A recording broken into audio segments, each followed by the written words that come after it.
بسم الله الرحمن الرحيم الحمد لله رب العالمين له النعمة وله الفضل وله الثناء الحسن وصلوات الله البر الرحيم والملائكة المقربين على سيدنا محمد أشرف المرسلين وحبيب رب العالمين وعلى جميع النبيين اللهم علمنا ما جهلنا وذكرنا ما نسينا وانفعنا بما علمتنا وزدنا علما وإنا نعوذ بك من حال أهل النار رب اشرح لي صدري ويسر لي أمري واحلل عقدة من لساني يفقه قولي آمين أما بعد الله تبارك وتعالى dit dans le Coran honoré وتعاونوا على البر والتقوى ولا تعاونوا على الإثم والعدوان, c'est-à-dire entraidez-vous pour les œuvres de bien et l'obéissance à Allah et ne vous entraidez pas pour le péché et la désobéissance à Dieu.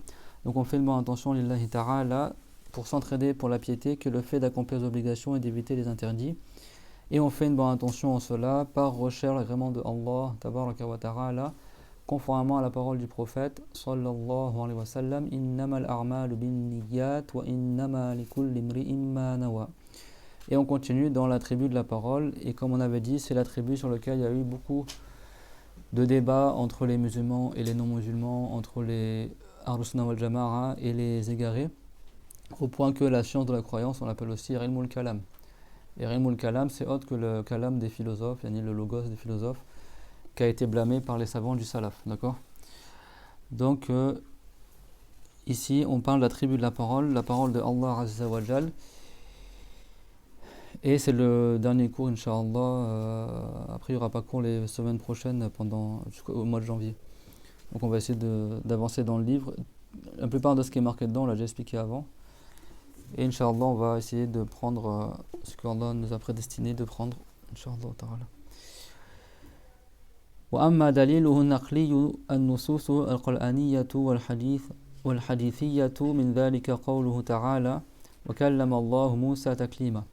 فالأدلة على اتصاف الله عز وجل بالكلام كثيرة, منها ما هي مأخوذة من القرآن ومنها ما هي من الحديث. فالآية وكلم الله موسى تكليما, نلاحظ أن الله عز وجل استعمل كلمة كلم ثم أكده بالمصدر, والقاعدة عند علماء البيان يقولون إذا أكد الفعل بالمصدر التفع المجاز, فمعناه أن الله تعالى كلم الله موسى تكليما أي حقيقة ليس على سبيل المجاز, ليس بواسطة ملك أو غير ذلك من المخلوقات, إنما كلمه حقيقة.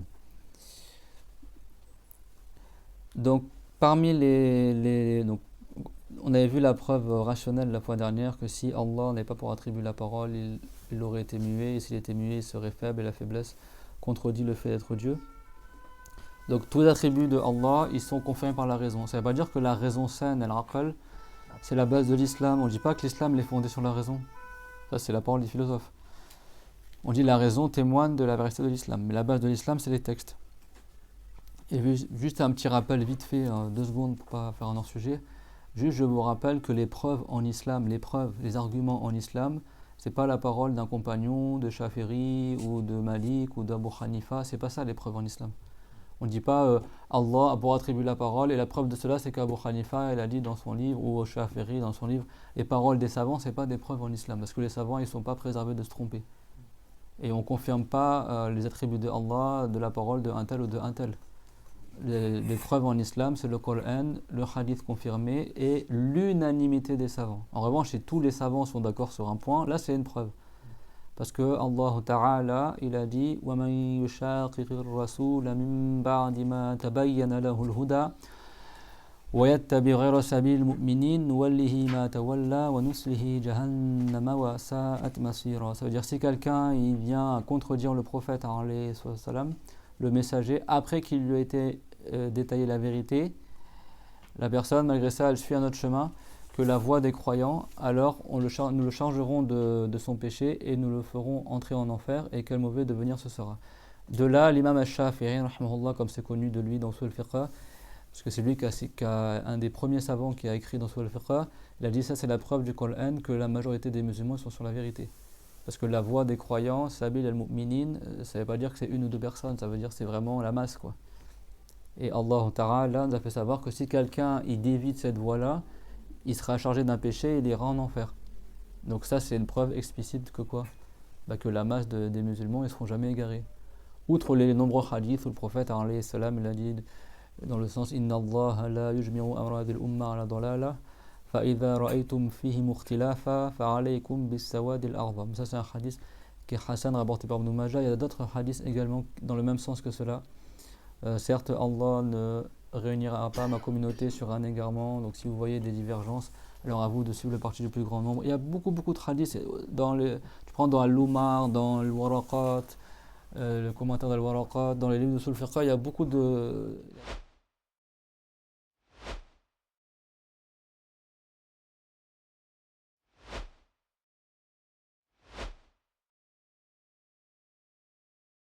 les savants, ils ont parlé, c'est explicite, c'est connu, d'accord? Que parmi les من خصائص هذه الأمة أنها لا تجتمع على ضلالة فلا بد أن يكون الجمهور على الحق الجمهور من ينتسب إلى الإسلام لابد أن يكونوا على العقيدة السليمة الصحيحة. Donc c'est pour ça que tout le temps la majorité, quand on parle de majorité, c'est majorité des gens qui se réclament de l'islam, pas majorité toute religion confondue, c'est bon? Et ça, je fais juste ce petit rappel là parce que les égarés, ça les énerve quand tu leur dis ça. Parce que tous les groupes égarés, que ce soit les Mu'tazila, les Khashawiyya, les Karramiyya, les Saoutiyya, les Mujassima, les Wahhabiyya, les chiites, ou ce que tu veux, tous les groupes autres que sunnites, ils sont tous minoritaires. C'est bon? Donc en fait, juste avec le nombre, tu sais c'est qui le groupe qui est sauvé. Et ça les énerve. Donc ils vont dire non, l'unanimité, c'est pas une preuve en islam. Non, le fait que les savants ils disent toutes cette chose-là, c'est pas une preuve. Donc ça c'est faux, d'accord? Et ça, les savants du salaf, ils ont parlé sur ça parce que c'est dans le Coran et c'est dans le hadith. Donc si tous les savants sont d'accord sur un point, c'est ça la preuve en islam, c'est bon? On ne dit pas Allah, alors, les paroles que je vais citer, c'est des paroles qui sont justes dans la croyance, mais on ne dit pas Allah, il n'est pas dans une direction, et la preuve de cela, c'est parce que At-Tahawi, il a dit la tahwihi al-jihad sittu kasayl mubtadarat. Tahawi, c'est pas le prophète, c'est bon? Il a dit Dieu n'est pas circonscrit par les 6 directions, contrairement au reste de la création.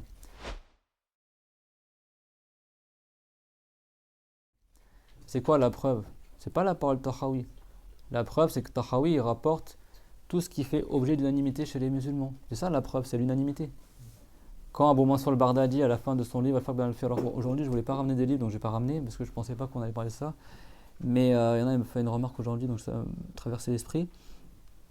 Dans Al-Farq bayn al-Firaq, à la fin du livre, il y a plein c'est tous les sujets sur lesquels les musulmans sont unanimes, les savants musulmans. Qu'il y a 7 cieux, qu'il y a 7 terres. Et dedans, il cite que Allah, il n'est pas dans le ciel, qu'il n'est pas sur le trône.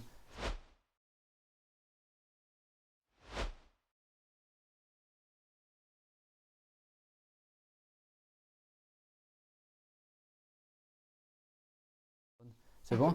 Et la preuve, c'est pas parce que c'est le grand savant Shaférite d'il y a 1000 ans, Abu Mansour al-Bardadi, At-Tamimi, il a dit ça, donc c'est ça. Mais non.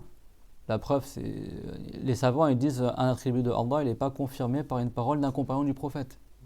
Déjà, un compagnon du prophète, s'il dit quelque chose, c'est pas une preuve en islam. Les compagnons, c'est pas des prophètes, ils peuvent se tromper.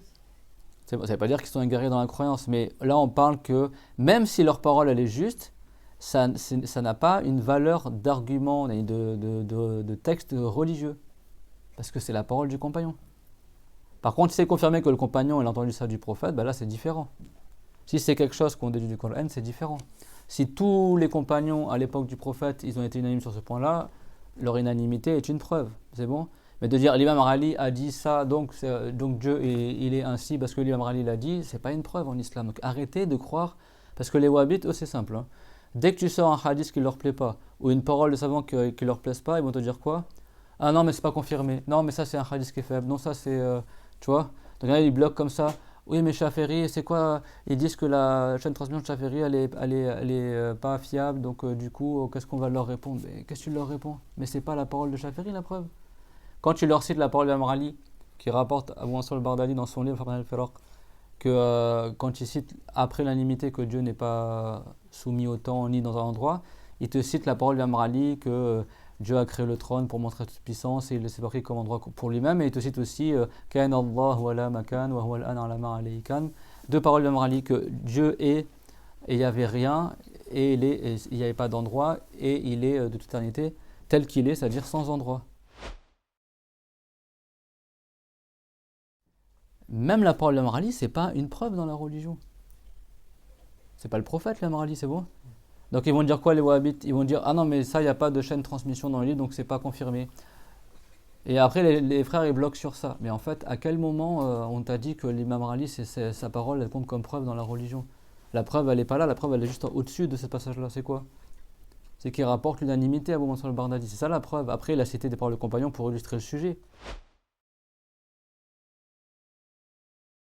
Ça veut dire que c'est faux ce qu'a dit l'imam Ali, c'est totalement juste. Mais quand bien même si comme on dit en arabe, et si on faisait concession et que on considérait, on faisait hypothèse que effectivement la chaîne de transmission n'est pas confirmée pour la parole d'Imam Ali, et ça ne change rien du tout. Parce que la preuve en islam, c'est pas la parole d'Imam Ali ou de Shafiri, la preuve en islam, c'est l'unanimité.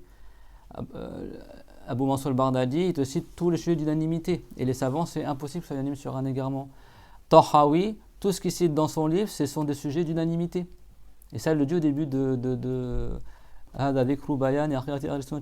c'est la mention de l'exposé de la croyance de Al-Sunnah wal-Jama'a. Donc tout ce qu'il cite dedans, c'est des sujets d'unanimité. C'est ça la preuve. Vous avez compris? Donc arrêtez d'être bloqué, parce que les wahhabites c'est simple, eux ils vont pas, non mais la chaîne elle est fausse, ou c'est faible, ou c'est si. Même les Farq Akbar ils te disent maintenant que c'est pas rattaché à Abu Hanifa. Même Al-Ash'ari vont te dire à la fin de sa vie, dans son livre Al-Ibana, il a dit qu'il se libérait de l'ash'arisme et qui machin. Alors Ibana, certains ont dit que c'est un des premiers livres qu'il a écrit. Le dernier livre qu'il a écrit c'est Al-Lumar. Donc, comment dans le premier qu'il a écrit il dit qu'il s'innocente de l'ash'arite et après il a écrit d'autres livres dans lesquels la croyance ash'arite. C'est des menteurs ces gens, ils sont payés pour mentir, ils sont payés pour égarer les musulmans. C'est faux de dire que l'Ash'ari avant de mourir il a fait le repentir. Le mec il change de veste toutes les 5 minutes, il était Mu'tazila, après il devient Ash'arite, après avant de mourir il rechange encore, il est devenu soi-disant wahhabite. Il ne faut pas se laisser abattre par ces gens-là. De toute façon bientôt Inch'Allah, la Ben Salman il a dit qu'il leur laisse encore un an et après il va les virer les wahhabites. Ils énervent tout le monde, même en Arabie Saoudite ils veulent en finir avec eux. Ça fait des années qu'ils veulent les enlever. Donc faut patienter, persévérer, tôt ou tard la vérité elle éclatera, c'est tout. Et la vérité c'est que ces gens-là ils sont payés pour égarer les musulmans, c'est tout. Même en France, toutes les mosquées qui égarent les musulmans, ils touchent de l'argent des Saoudiens pour le faire. Ils leur disent pas égarer les musulmans, mais ils leur disent si tu veux de l'argent de l'Arabie Saoudite, dis du bien de Tamiya, enseigne ces livres, on va t'envoyer des livres. Le Tawhid, soi-disant, tel livre, vas-y, enseigne ça dans la mosquée, distribue ça à tes étudiants, et les livres de Médine, etc. C'est comme ça qu'ils égarent les musulmans. Parce qu'il y a l'argent derrière, le jour où il n'y aura plus d'argent. C'est pour ça qu'il faut être intelligent. Il ne faut pas rester bloqué. Et si il te dit, c'est pas confirmé, c'est quoi ta preuve que c'est pas confirmé? C'est quoi ta preuve? Vous avez compris ou pas? Et même si c'était pas confirmé, dans le Coran, Dieu l'a pas dit, Laysa kamithlihi shay', il n'y a pas une chose qui est comme lui. Il n'a pas dit, Fala tadribu lillahi al-amthal. C'est clair ou pas? Et Dieu il a dit ça dans le Coran, il n'y a pas besoin de plus que ça. Pas une chose n'est comme Dieu. Donc ça veut dire que Dieu ne s'assoit pas, que Dieu n'est pas au ciel. On est tous assis là. Tout le monde est comme Dieu aujourd'hui, donc vous comprenez, il n'y a pas besoin d'aller chercher à midi à 14h. Hein. Cette aya, laysa kamithlihi shay', même si on ne la cite pas souvent dans les cours, dans mes cours à moi, c'est la aya la plus explicite que, on a fait tout un cours, ça vous a rappelé, que Allah n'a pas de ressemblance. Cette aya, elle suffit pour tous les mujassima. Tu n'as pas besoin d'aller rentrer dans X et Y et les chaînes de transmission. Eux, ils vous guident là où ils veulent en fait. Pourquoi tu les suis là où ils veulent t'emmener? Tu vas les tergiverser. Non mais qu'est-ce qui confirme que Shafiri, on a entendu de lui qu'il a dit ça? Mais en fait, même si c'est même... Imaginons même si c'était inventé. On ne va pas inventer des choses fausses. Mais c'est pas ça la preuve en islam. Et puis on a le Coran déjà en premier, avant la parole de Shafiri, etc. C'est clair, mon tout le monde? Donc faut pas bloquer comme ça, oui il m'a dit que c'était pas confirmé, qu'est-ce que je lui réponds? Tu lui réponds qu'il y a une unanimité dessus et que la preuve en islam c'est une unanimité, c'est pas la parole de l'imam Ali ou de Shafiri ou d'Abu Hanifa. Mais nous on cite ces paroles-là pour montrer que les savants du salaf, eux-mêmes ils ont explicité ça, parce que ça existait cette croyance-là à l'époque du salaf. C'est clair, tout le monde a compris ça? Yani, gardez en tête qu'en islam, la preuve c'est le Coran, le hadith et l'unanimité. C'est bon? Après, les paroles des savants, c'est pour illustrer le propos, ça ne veut pas dire qu'ils mentent. Parce qu'eux, en plus, ils te font quoi? Pour te répliquer à ce que tu dis, ils vont trouver plein de paroles de savants, hanbalites égarés, mujassima, comme c'est ni une preuve non plus. Hein, les attributs de Allah. Parce qu'ils disent quoi? Ils vont te dire, ah, regardez, alors eux, soi-disant, ils ne prennent pas des hadiths rapportés par le Bukhari Muslim qui ne sont pas mutawatir, vous avez le cours de la semaine dernière là. Ils disent si le hadith n'est pas mutawatir, on ne prend pas pour confirmer un attribut de Allah. Par contre, après, ils vont citer une parole de Shafi'i dont la chaîne de transmission n'est même pas confirmée. Regardez, en gros, on est des clowns quoi. Bah non, pas du tout. On prend ni la parole de Shafi'i, ni des hadiths pas mutawatir et qui ne sont pas confirmés pour confirmer un attribut de Allah. Et ça, les savants, ils l'ont dit, Al-Bayhaqi et d'autres.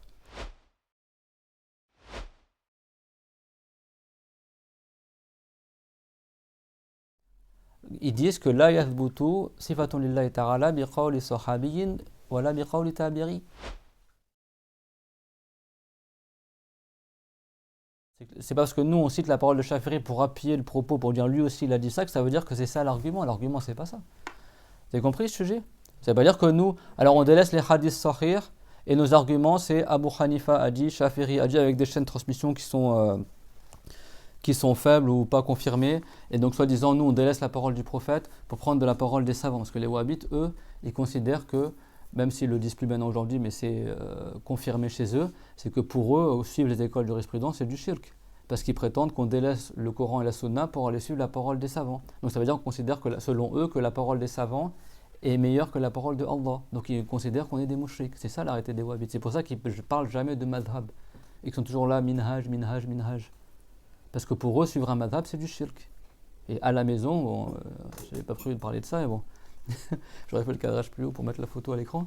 À la maison, j'ai un livre des wahhabites où dedans il dit clairement que c'est du shirk. Tibar al-madhab al-arbara min ash-shirk.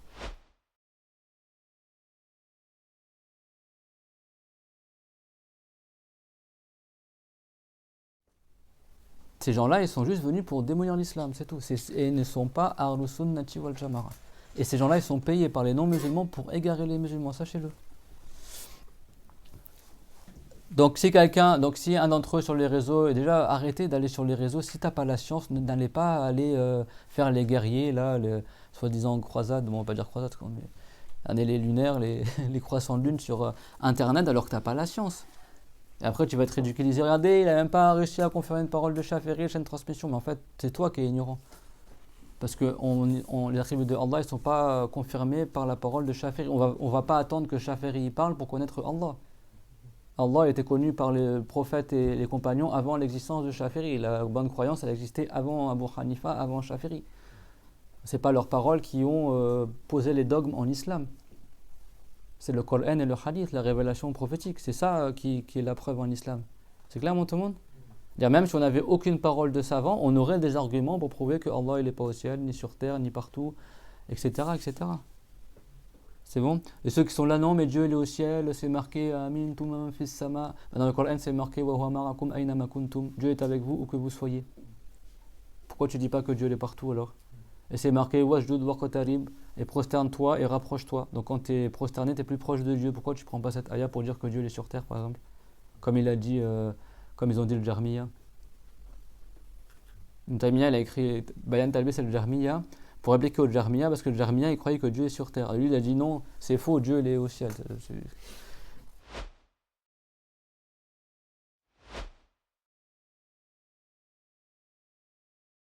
Comme on dit, on ne lave pas une najasa avec une najasa, quoi. Tu ne vas pas combattre une mécrance en citant d'autres mécrances.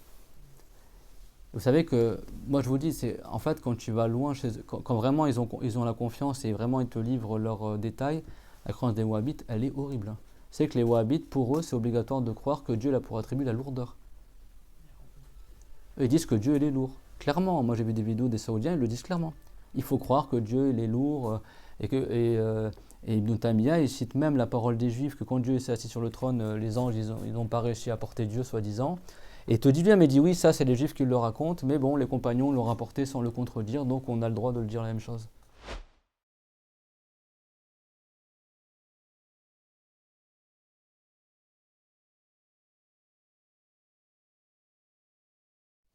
C'est ça, si tu veux savoir d'où vient le wahhabisme.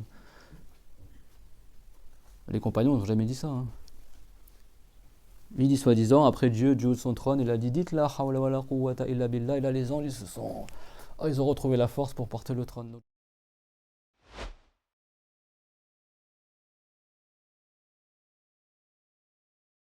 Donc, du coup, clairement, maintenant, ils le disent même à la télé. Hein.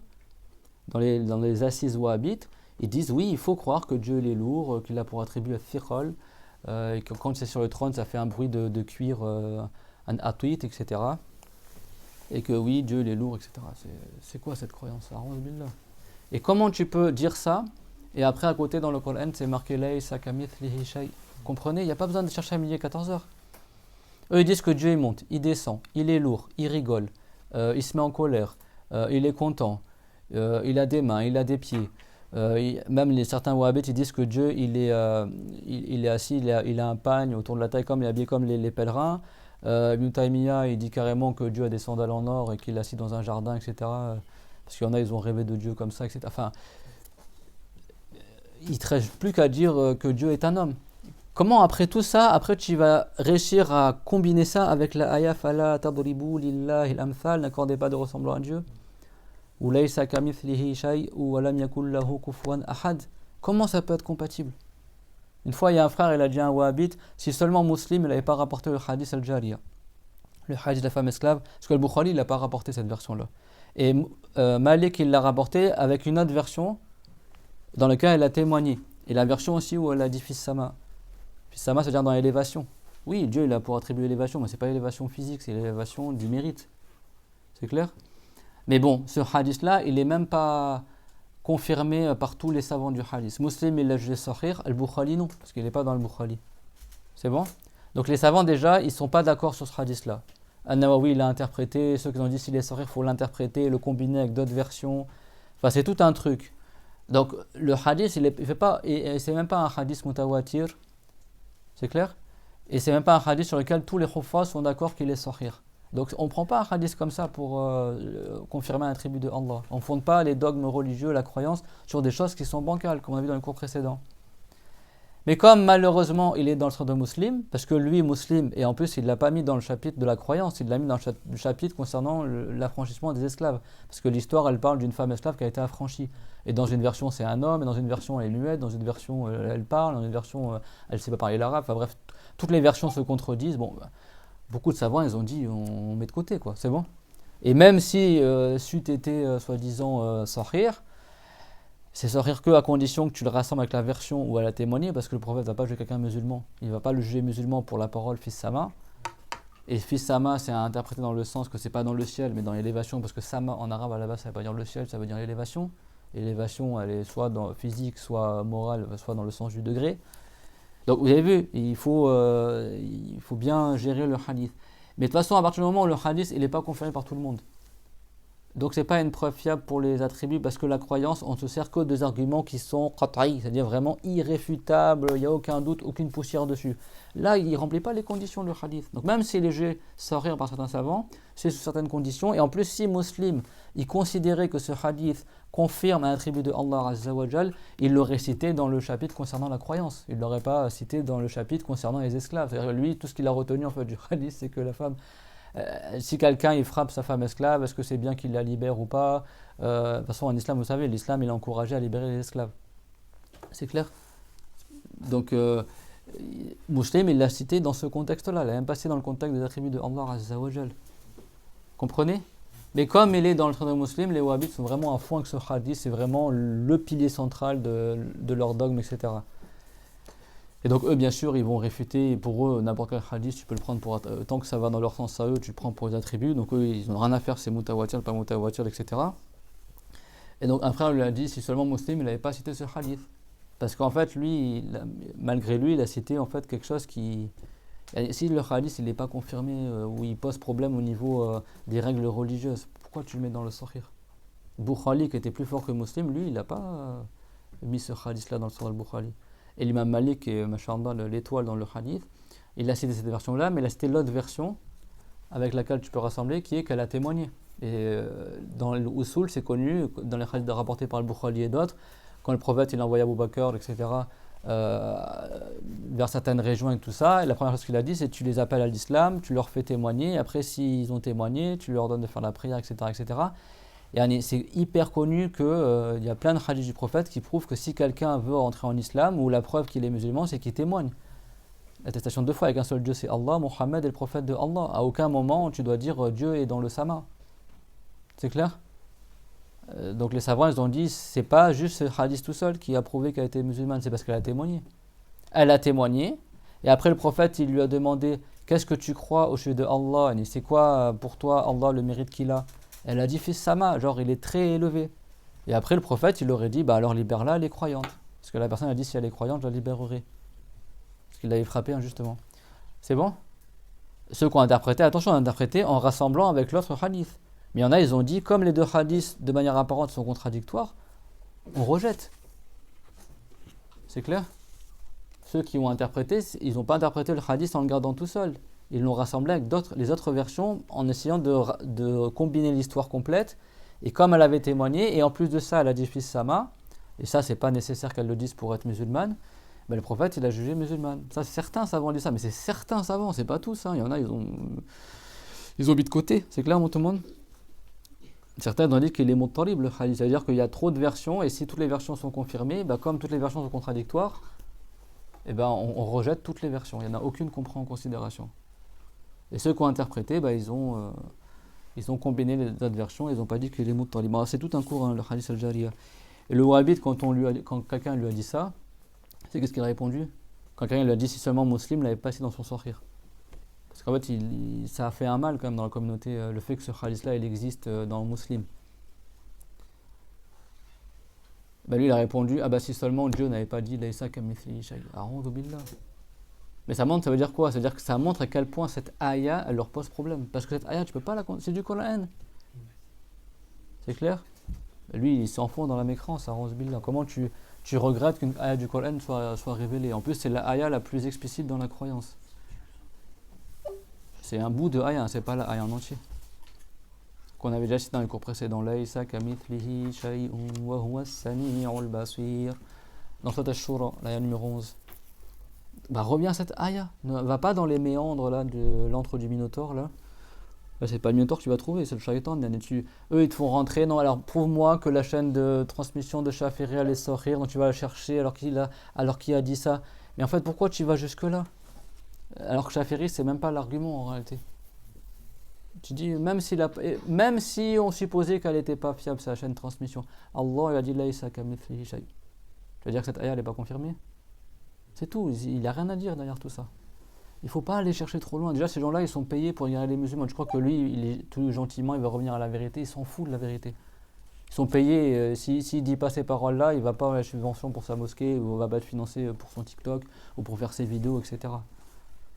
D'ailleurs, il y en a, ils sont carrément des gens juifs déguisés en musulmans. Hein. Ils ne sont même pas musulmans du tout. Ils ne se réclament même pas de l'islam en réalité. Ils sont juste là déguisés en musulmans pour égarer les gens. Ça existait à l'époque du prophète, je crois que ça n'existe pas aujourd'hui. Les munafiqs n'existaient pas à l'époque du prophète.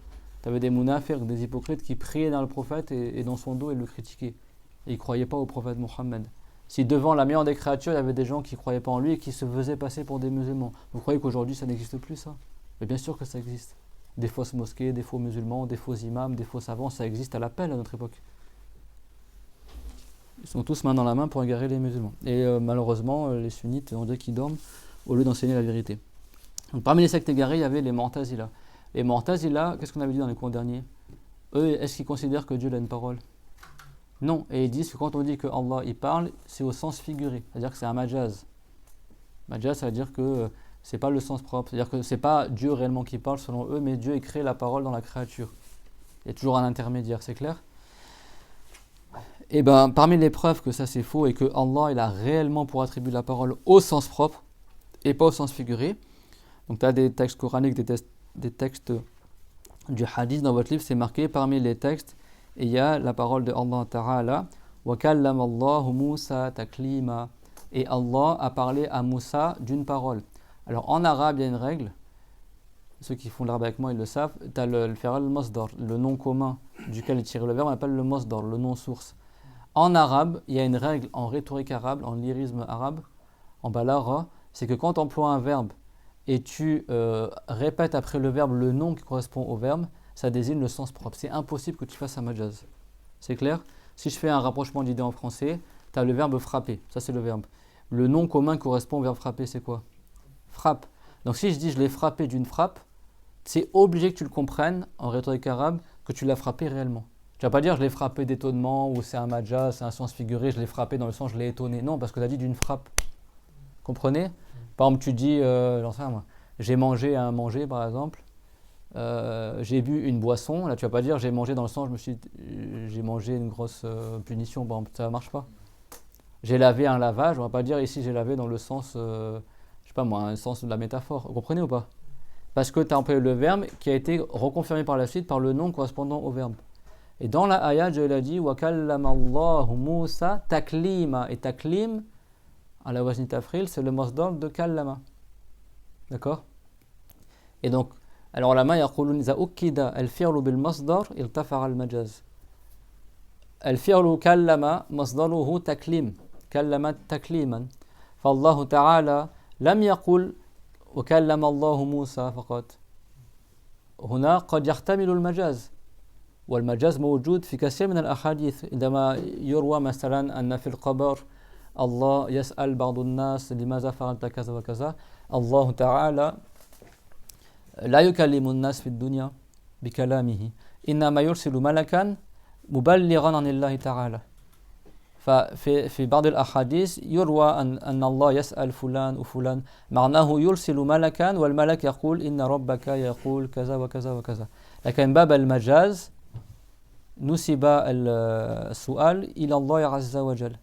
Parce que dans d'autres textes, par exemple dans le bas monde, c'est rapporté que certaines personnes dans le passé avaient fait des péchés parmi les musulmans et après leur mort, Dieu les a interrogés, pourquoi tu as fait ça, etc.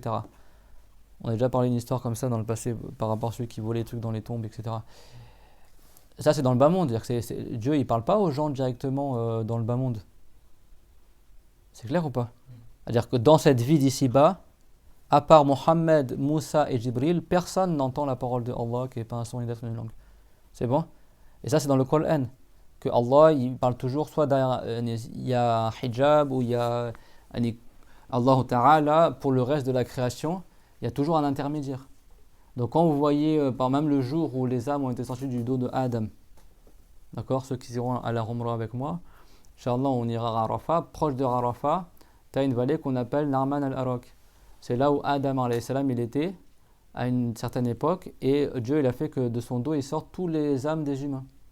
Et après elles ont été interrogées et Dieu il a dit Alastu bi rabbikum, elles ont dit il n'y a pas d'autre Dieu que toi. Ben, c'est pas Allah qui a parlé directement aux âmes, c'est un ange qui a dit votre Seigneur dit ça. Parce que dans le bas monde, Allah il ne parle pas directement à la personne, il y a toujours un intermédiaire, c'est bon. Donc ça, là tu peux dire Dieu il parle dans le sens du majaz, c'est-à-dire que c'est le sens figuré, il n'a pas parlé directement, il a envoyé un ange qui a transmis sa parole. Par contre pour Moussa, si vous regardez là il n'a pas dit Dieu a parlé à Moussa, il a dit Dieu a parlé à Moussa d'un parlement. C'est bon? Il dit d'un parlage entre guillemets. C'est bon? Donc là c'est impossible de dire que c'est un sens figuré parce que le verbe a été appuyé par son nom qui lui correspond. Et il y a une règle en arabe qui dit Ida ukkida al-fi'lu bil masdar iltafara al-majaz. Cette règle-là, elle est aussi dans le livre de le commentaire Fiqh al-Akbar qu'on a vu la semaine dernière. Je ne vais pas tout vous ressortir, mais.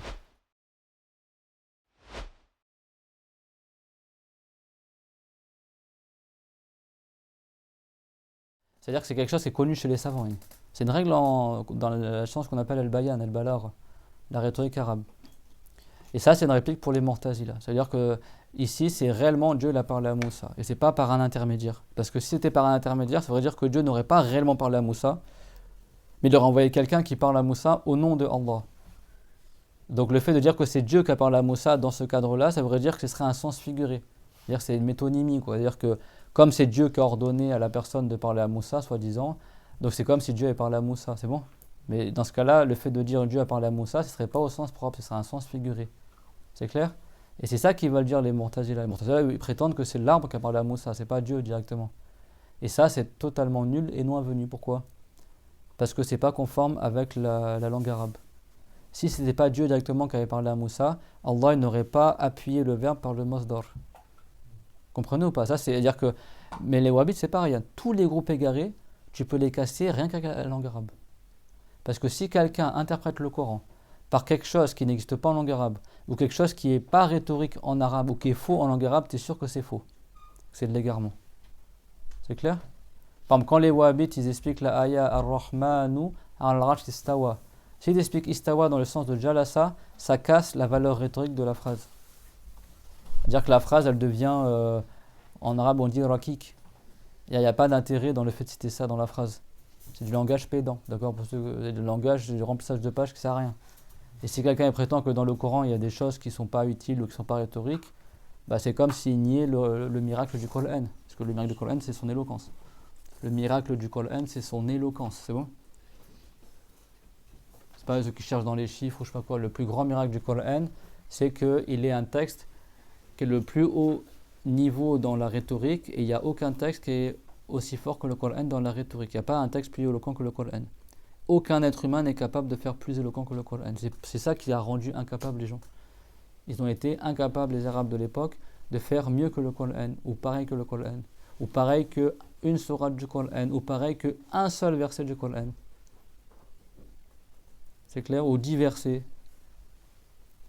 Donc si tu commences à interpréter le Coran par des choses qui ne sont même pas conformes aux règles de la langue arabe, c'est comme je disais que Dieu il fait des fautes en arabe.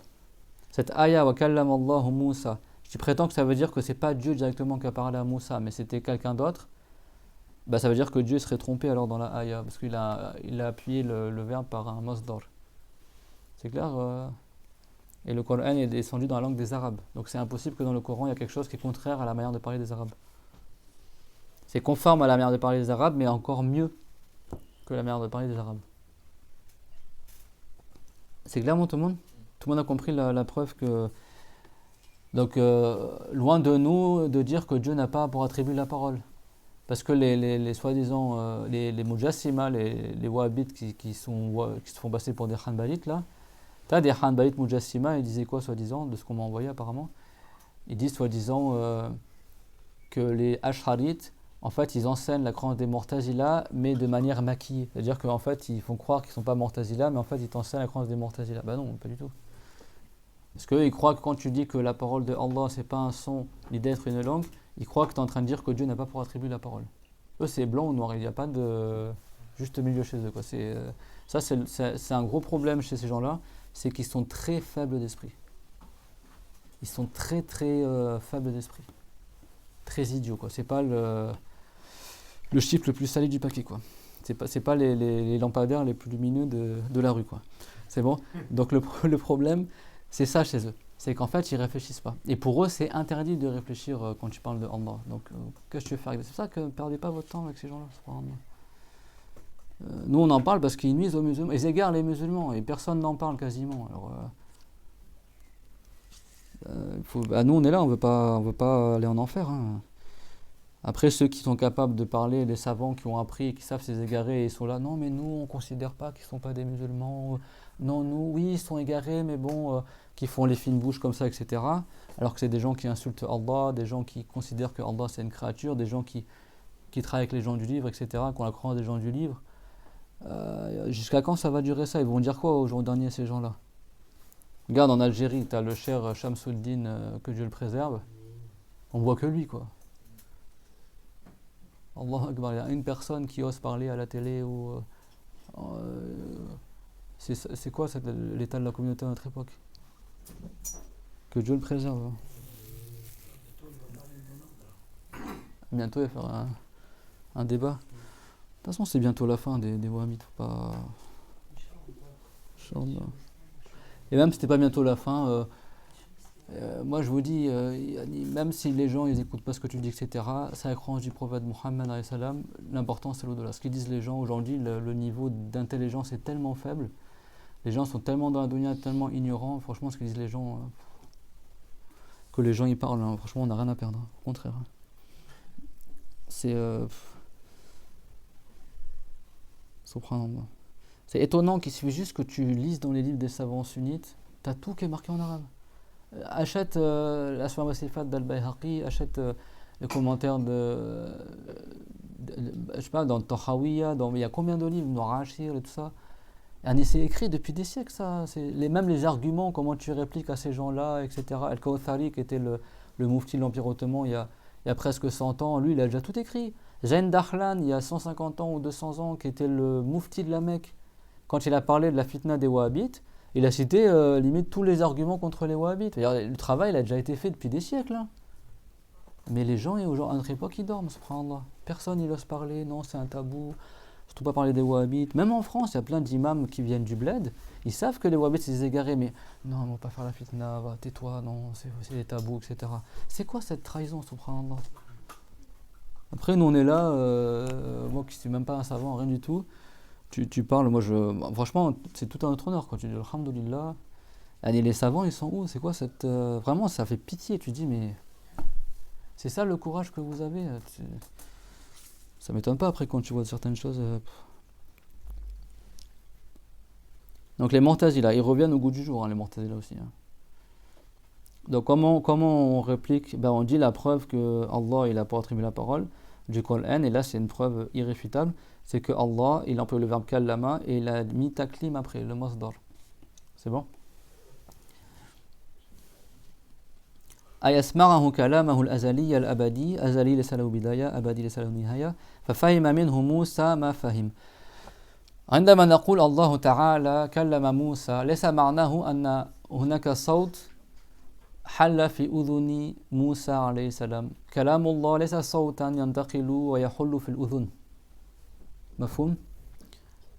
إنما موسى عليه السلام فهم ما شاء الله تعالى أن يفهمه من كلام الله عز وجل لأن كلام الله تعالى ليس متجزئا ليس أصواتا وكلمات ولغات لكن الله تعالى يسمعك يعني أنت تفهم ما يريد الله تعالى أن تفهم من كلامه وليس معناه أن الله تعالى يبدأ جملة ثم تنقطع الجملة ويبدأ بجملة أخرى كما يقول ابن تيمية. Et quand on dit que Moussa a entendu la parole de Allah, ça ne veut pas dire qu'il a entendu un son qui aurait pris place dans son oreille, une onde sonore qui aurait fait vibrer son tympan, d'accord? Et ça ne veut pas dire qu'il aurait entendu une voix ni une langue. Une question toute simple, tout est marqué dans le Coran, mais après il faut comprendre le Coran. Qui a créé les langues? Qui a créé les langues? Allah. Dans le Coran, dans Sourate Al-Baqarah, Dieu l'a dit وَعَلَّمَ آدَمَ الْأَسْمَاءَ كُلَّهَا. Et Allah a fait savoir à Adam le nom de toutes choses, à dire toutes les langues. C'est bon? Deuxième question, la langue, l'arabe par exemple, c'est Allah ou c'est autre que Allah? C'est autre que Allah. Et qu'est-ce qu'il a dit le prophète dans le hadith rapporté par le Bukhari? C'est un hadith mutawatir. Kana Allahu wa lam yakun shay'un ghayruhu. Allah est, et Allah était, et rien d'autre que lui n'était. C'est-à-dire que Allah, il est avant toute chose. Son essence n'a pas de début ni de fin. Donc il était avant les langues. Était dans le sens, ici c'est le sens de l'éternité, c'est pas dans le sens du passé, c'est clair? Parce que Dieu est hors du temps. Il n'est pas concerné par le temps. Donc ça veut dire que Allah, il était avant les langues. Donc sa parole n'est pas une langue. C'est clair, tout le monde? Parce que Allah, il est avant. Ou alors ça veut dire que Dieu, il aurait créé les langues, et après qu'il ait créé les langues, Dieu il a commencé à parler, soi-disant. Dans ce cas-là, Dieu les crée. Parce que si la parole de Dieu a un début, ça impliquerait que Allah lui-même aurait un début. C'est clair ce que je dis? Allah n'a pas de début, donc sa parole n'a pas de début. Et on l'appelle parole, mais la signification de ce terme-là pour Allah est totalement différente de la signification de notre parole à nous. Le mot c'est le même, mais la réalité derrière elle est totalement différente. C'est clair? Donc quand on dit que Dieu l'a parlé à Moussa, c'est pas les films chrétiens, genre Moïse il monte sur la montagne, puis t'as une grosse voix qui résonne, une voix grave avec des échos, de la réverb et tout ça. Non. Ça veut pas dire qu'il a entendu un son. Et entendre en français, ça veut dire aussi comprendre. Donc même si on dit entendu, ça veut pas dire forcément qu'il a entendu un son. C'est clair, tout le monde? Mais Allah, il a fait comprendre à Moussa ce qu'il a voulu qu'il comprenne de sa parole. Parce que la parole de Allah, c'est pas quelque chose, elle est unique. Elle n'a pas de début, elle n'a pas de fin. C'est-à-dire quoi, elle est unique? C'est pas, par exemple, une phrase, après elle s'arrête, il y a une nouvelle phrase, ça s'arrête, ça se renouvelle, tu vois. Notre parole à nous, elle n'est pas unique.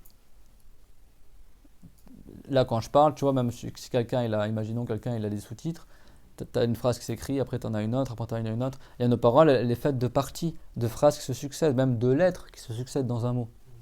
La parole de Allah n'est pas ainsi.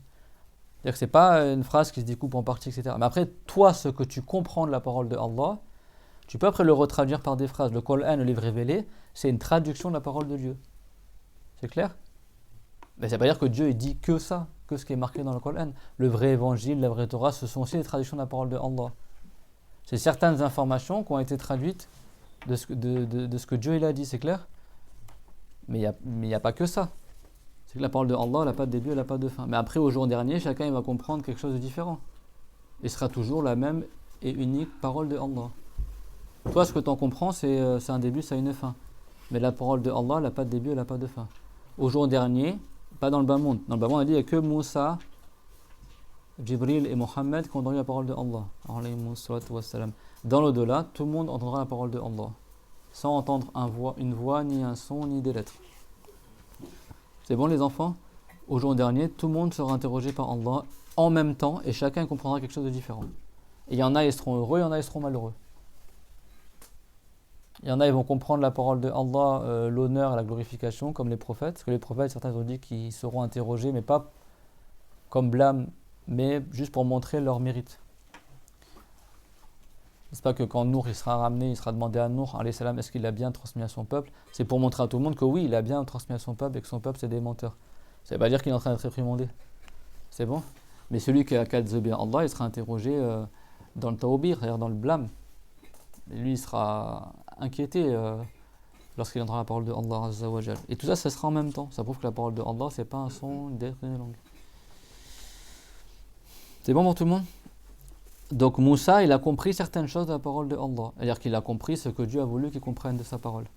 Qu'il est devenu un prophète, qu'il doit aller voir Pharaon, qu'il aura comme miracle la main blanche, la main qui éclaire comme le soleil quand il la met dans la poche de son qamis, que son bâton, s'il le jette au sol, se transforme en serpent, qu'il doit partir appeler Pharaon à l'islam parce qu'il est injuste. Après Moussa, il a demandé à Allah qu'il accorde la mission de prophète à son frère Haroun aussi pour qu'il soit aidé.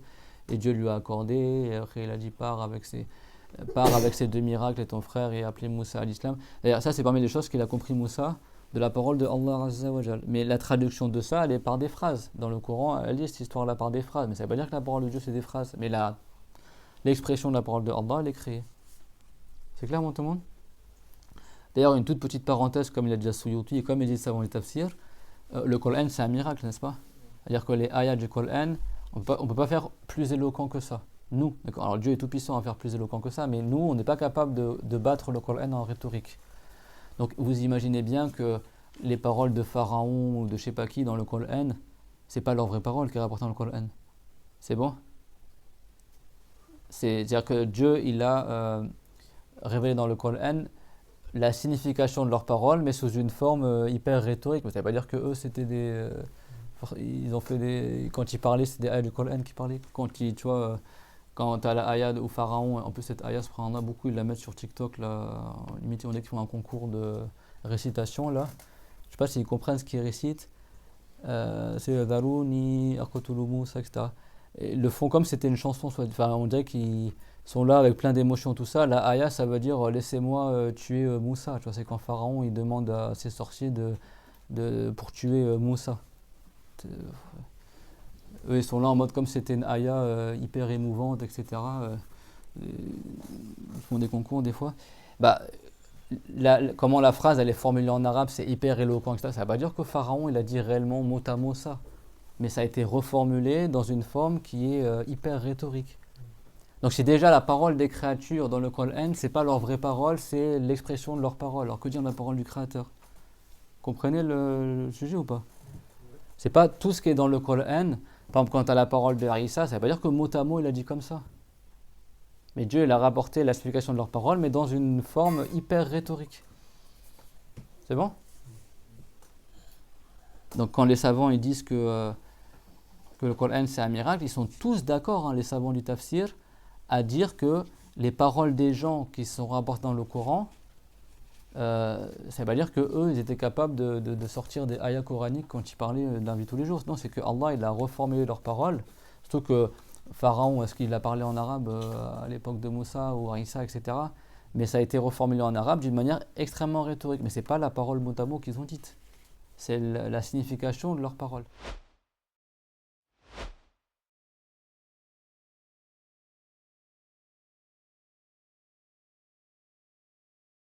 trouve que la parole de Pharaon, elle va rimer par exemple avec la ayah d'avant, ou tu vois, ça va s'imbriquer dans la rhétorique. Ça ne veut pas dire que Pharaon c'était un poète ou quelqu'un qui était hyper fort en rhétorique.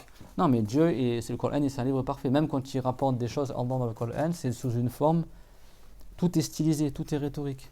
C'est clair? Donc même les paroles qu'il y a dans le Coran, qui sont rapportées par exemple de certains Hébreux ou de certains non-musulmans, etc., ou de certains musulmans, c'est l'expression de leurs paroles, c'est même pas leurs paroles mot à mot. C'est clair? Et à plus forte raison, le Coran est l'expression de la parole de Allah. On le nomme parole de Allah parce que c'est valable dans la langue de dire le Coran c'est la parole de Dieu, au sens propre. Mais c'est pas l'attribut de la parole, c'est l'expression de sa parole. C'est clair? Si je dis par exemple, j'écris sur le mur Allah, j'écris Allah, écris-moi Allah. Bon, quelqu'un il fait la calligraphie, vas-y écris-moi Allah sur le cadre, pour la baraka par exemple. Quand je dis écris-moi Allah, tu prétends que le gars il écrit l'être de Allah, c'est-à-dire que sur la feuille il y aura Allah, soi-disant l'être de Allah. Non. Tu vas écrire un mot qui exprime l'être qui est adoré, qui est Allah. C'est clair? Pourtant tu dis je dis Allah, j'écris Allah. Tu vois?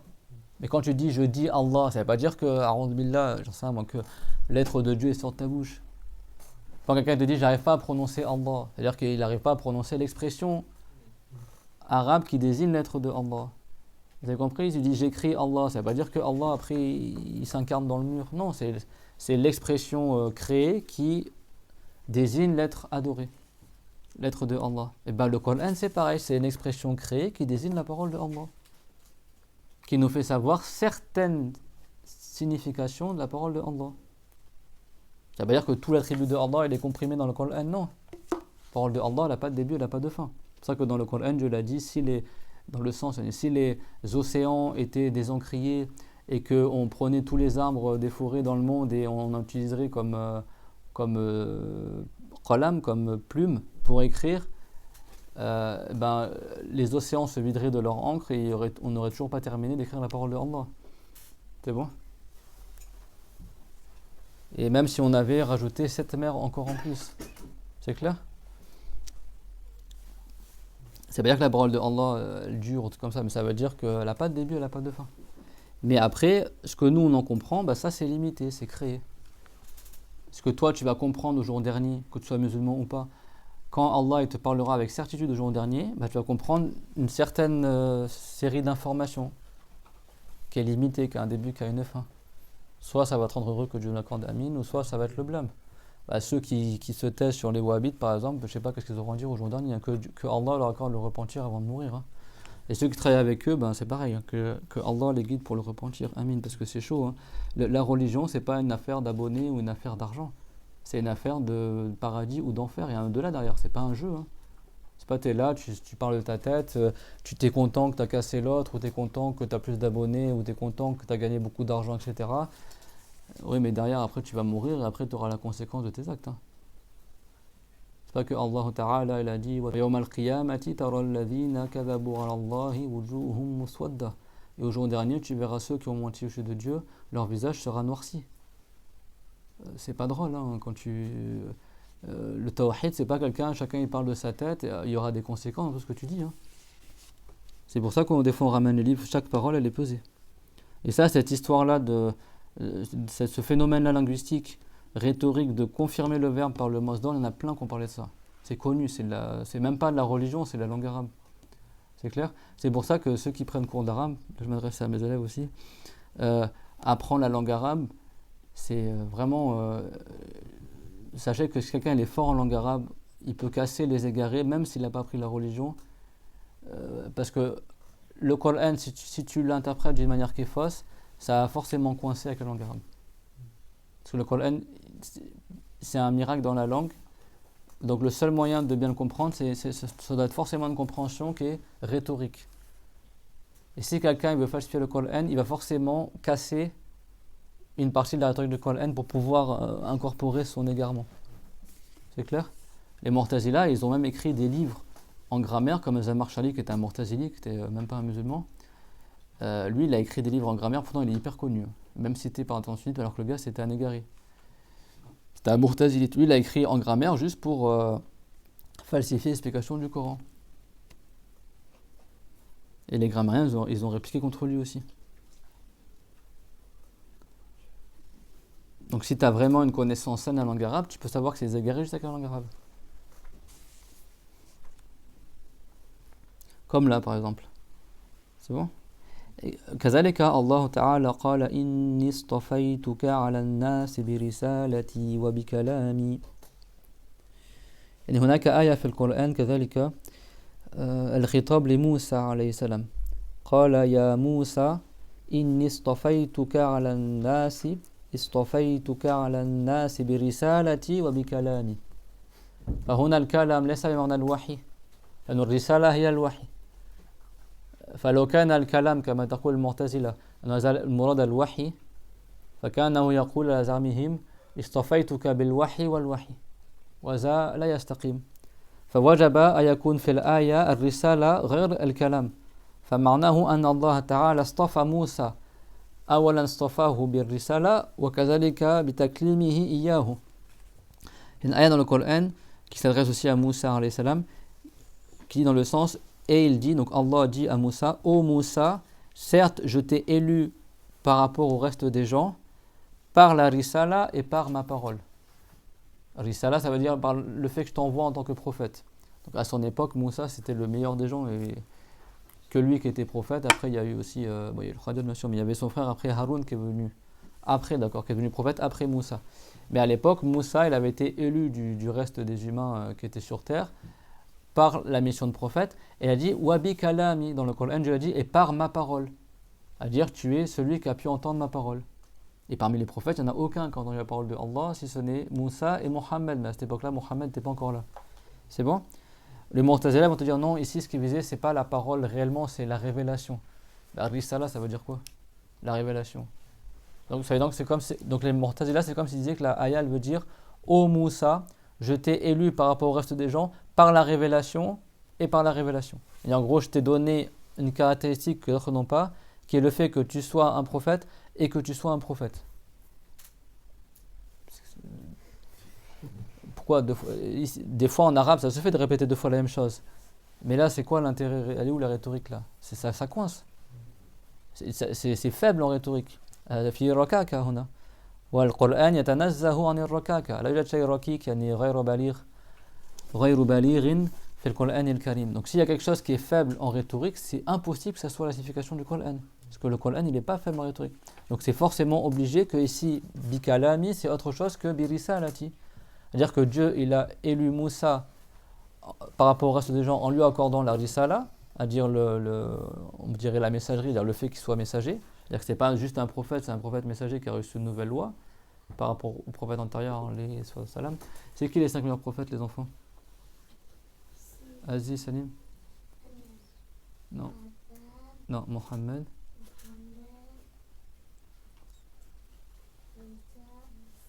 Dans Londres.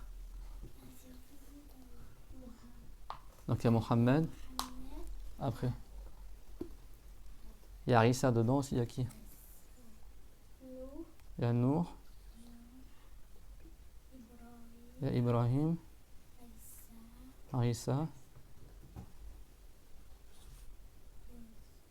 Non, ça c'est faux, ce que tu as dit ça. C'est qui les 5 meilleurs prophètes?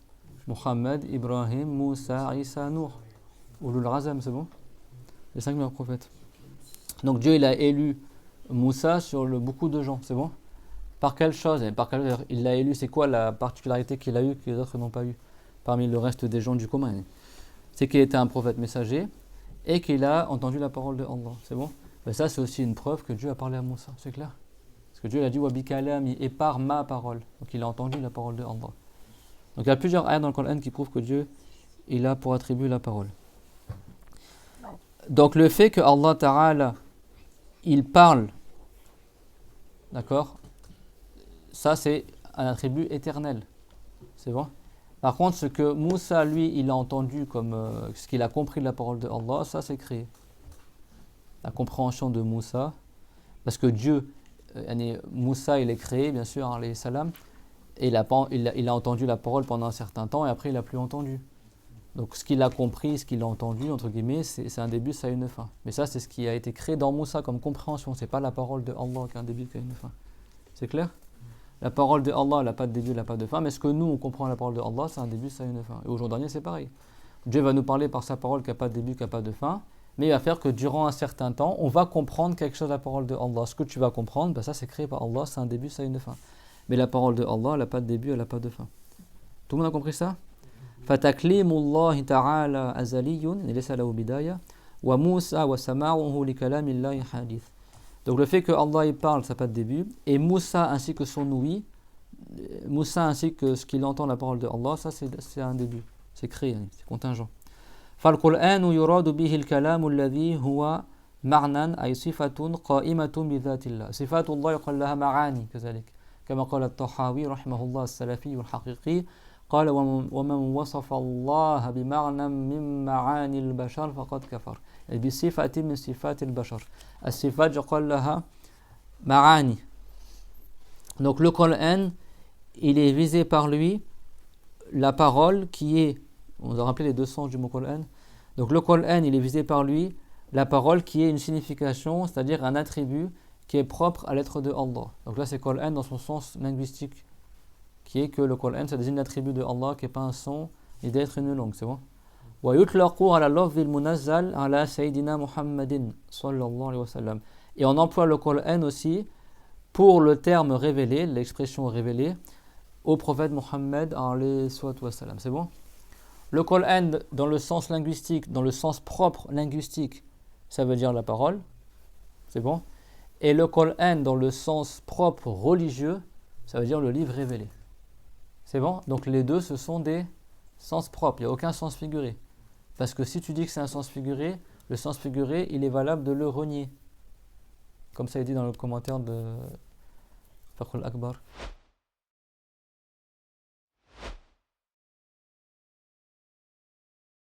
C'est bon? Et donc si tu dis que c'est un sens figuré, tu es en train de dire comme le Mu'tazila que en fait c'est pas réellement la parole de Allah, mais c'est un sens figuré, c'est au sens de la métonymie, mais en réalité c'est pas la parole de Dieu. C'est clair? Donc les deux ce sont des sens propres, mais des sens propres dans des conventions différentes. C'est-à-dire si tu prends du point de vue de la langue, le sens propre du Coran c'est la parole qui est attribue de Allah. Et si tu prends du point de vue de la convention religieuse, selon le contexte religieux, alors le sens propre du mot Coran, ça désigne le livre révélé. Tout le monde comprend c'est quoi les conventions? Si tu prends un exemple français, tu prends le mot prière dans le contexte linguistique, la prière ça veut dire la demande.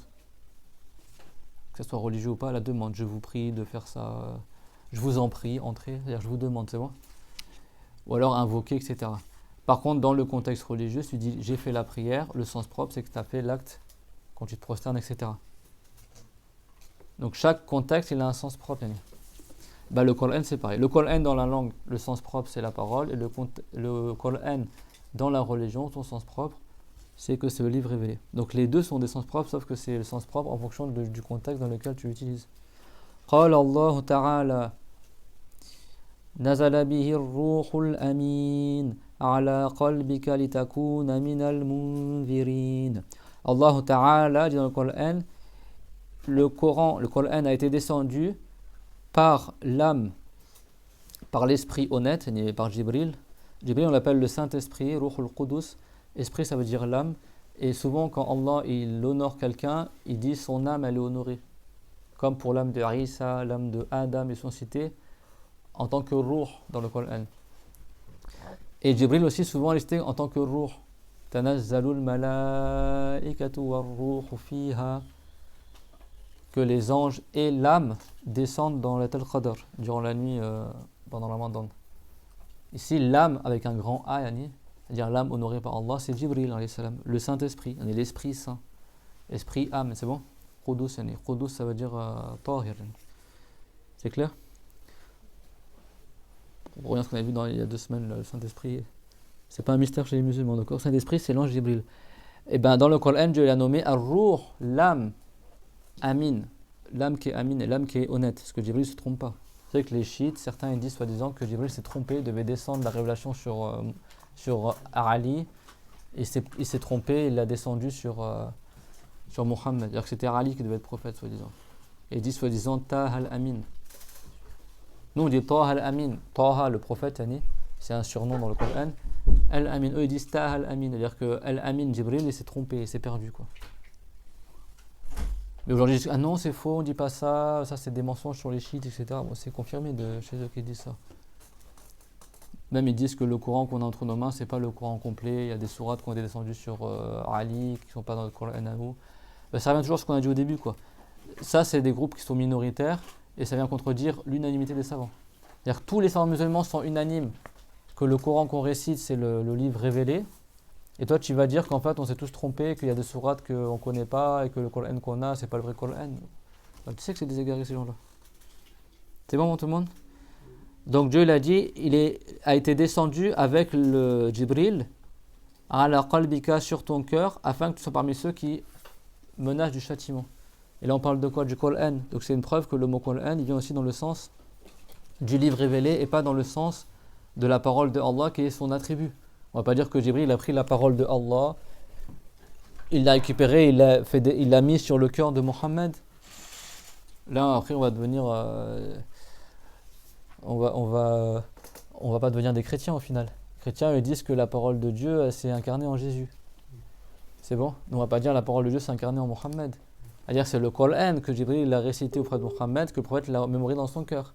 Donc le Coran a été descendu par Jibril sur le cœur de Mohammed. Le Coran, le livre révélé. C'est clair ce que je dis? C'est dans le Coran, ça. Donc ceux qui te disent non, le Coran c'est la parole de Dieu dans le sens de son attribut. Alors comment Dieu il a dit que Jibril il l'a descendu sur le cœur de Mohammed? C'est-à-dire que Jibril il a pris l'attribut de Dieu?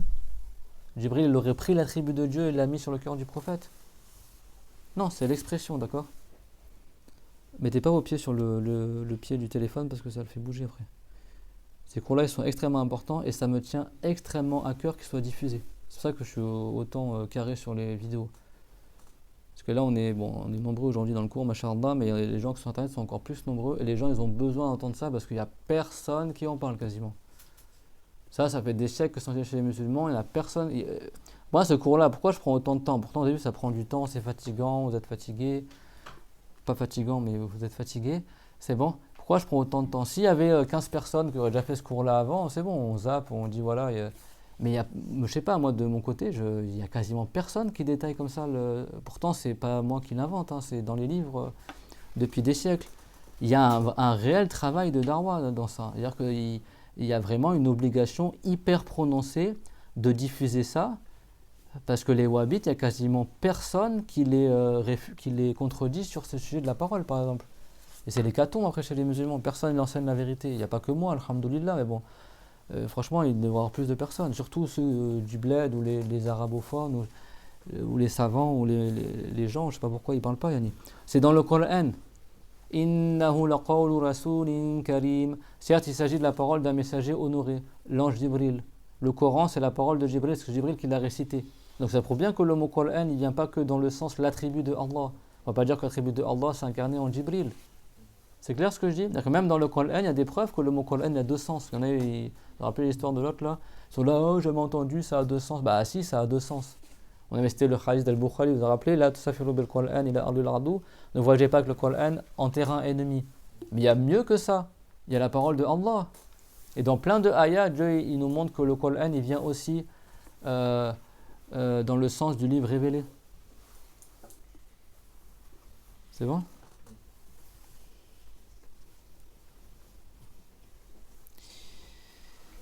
نزل به الروح الأمين على قلبك لتكون من المنذرين. هذه الآيات تدل على أن القرآن يطلق على اللفظ المنزل وليس فقط على صفة الله تعالى الأزلي، وليس الكلام الذي هو معنى قائم بالله المسمى الكلام النفسي لكونه قائما بذات الله أي بنفسه أي ذاته. قائما بذات الله ليس معناه قائما في ذات الله. الله تعالى ذاته ليس ظرفا. قائما بذات الله أي ليس غير الله تعالى خصص الله بتلك الصفة، يعني ليس بتخصيص مخصص. صفات الله تعالى الله تعالى مستحقها هي ثابتة له سبحانه لأنه الإله، ومن شروط الإله أن يكون قادرا حيا متكلما مقدرا إلى غير ذلك من صفات الكمال.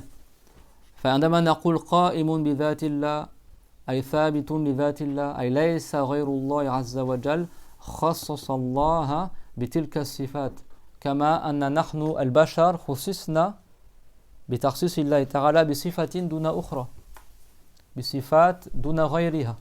أما الله تعالى صفاته ليست بتخصيص مخصص. مفهوم الكلام؟ ليس معناه قائمة بذات الله أنه هي تقوم في ذات الله يعني يكون هناك ظرف وصفة تحل في هذا الظرف. ليس هذا المعنى. هذه عبارات العلماء في التوحيد يعني. Donc dans la ayah qu'on vient de citer que c'est Jibril qui a descendu le Coran sur le cœur du prophète Mohammed, ici ce qui est visé c'est pas la parole qui est la signification qui est propre à l'être de Allah, l'attribut qui est propre à l'être de Allah, c'est-à-dire que c'est pas autre que Allah qui aurait spécifié Allah par cet attribut-là. Propre à l'être de Allah, ça veut dire quoi? C'est-à-dire que c'est un attribut qu'on attribue à Allah, comme Allah est Dieu, donc forcément il a pour attribut la parole, etc. Et c'est pas quelqu'un qui a spécifié Dieu par la parole, c'est ça que ça veut dire. Parce qu'en arabe, quelqu'un s'il comprend pas très bien ou il n'a pas étudié, il risque de croire que c'est un attribut qui se tient dans l'être de Allah. C'est pas ça qui est visé. C'est-à-dire que c'est un attribut qui est propre à l'être de Allah. C'est-à-dire que c'est pas quelqu'un qui a choisi pour Dieu qu'il ait cet attribut-là. Allah, il n'est pas créé. Comme il est Allah, il a forcément pour attribut la puissance, la volonté, la parole, etc. فالقرآن بمعنى اللفظ المنزل هو الذي يكتب بأشكال الحروف ويسمع بالآذان ويحفظ في الأذهان بالألفاظ المتخيلة ويقرأ باللفظ. Donc le Coran dans le sens, le terme révélé, c'est bon, c'est ce qu'on écrit avec les formes des lettres, c'est ce qu'on entend avec les oreilles, c'est ce qu'on mémorise dans nos cœurs, dans nos esprits, avec les expressions qu'on arrive à imaginer et qu'on récite par nos langues. Donc ça c'est Coran dans le sens l'expression, la parole de Allah. Et ça c'est mot à mot presque ce qu'il a dit à Tahawi, le grand savant du Salaf, ce qu'il a dit à Abu Hanifa, le grand savant du Salaf. Vous vous rappelez ce qu'on a vu dans le cours dernier, que le Coran c'est la parole de Allah et c'est ce qu'on récite par nos langues, qu'on récite par nos cœurs, dans le sens de la parole, l'expression de la parole de Allah, que le livre révélé.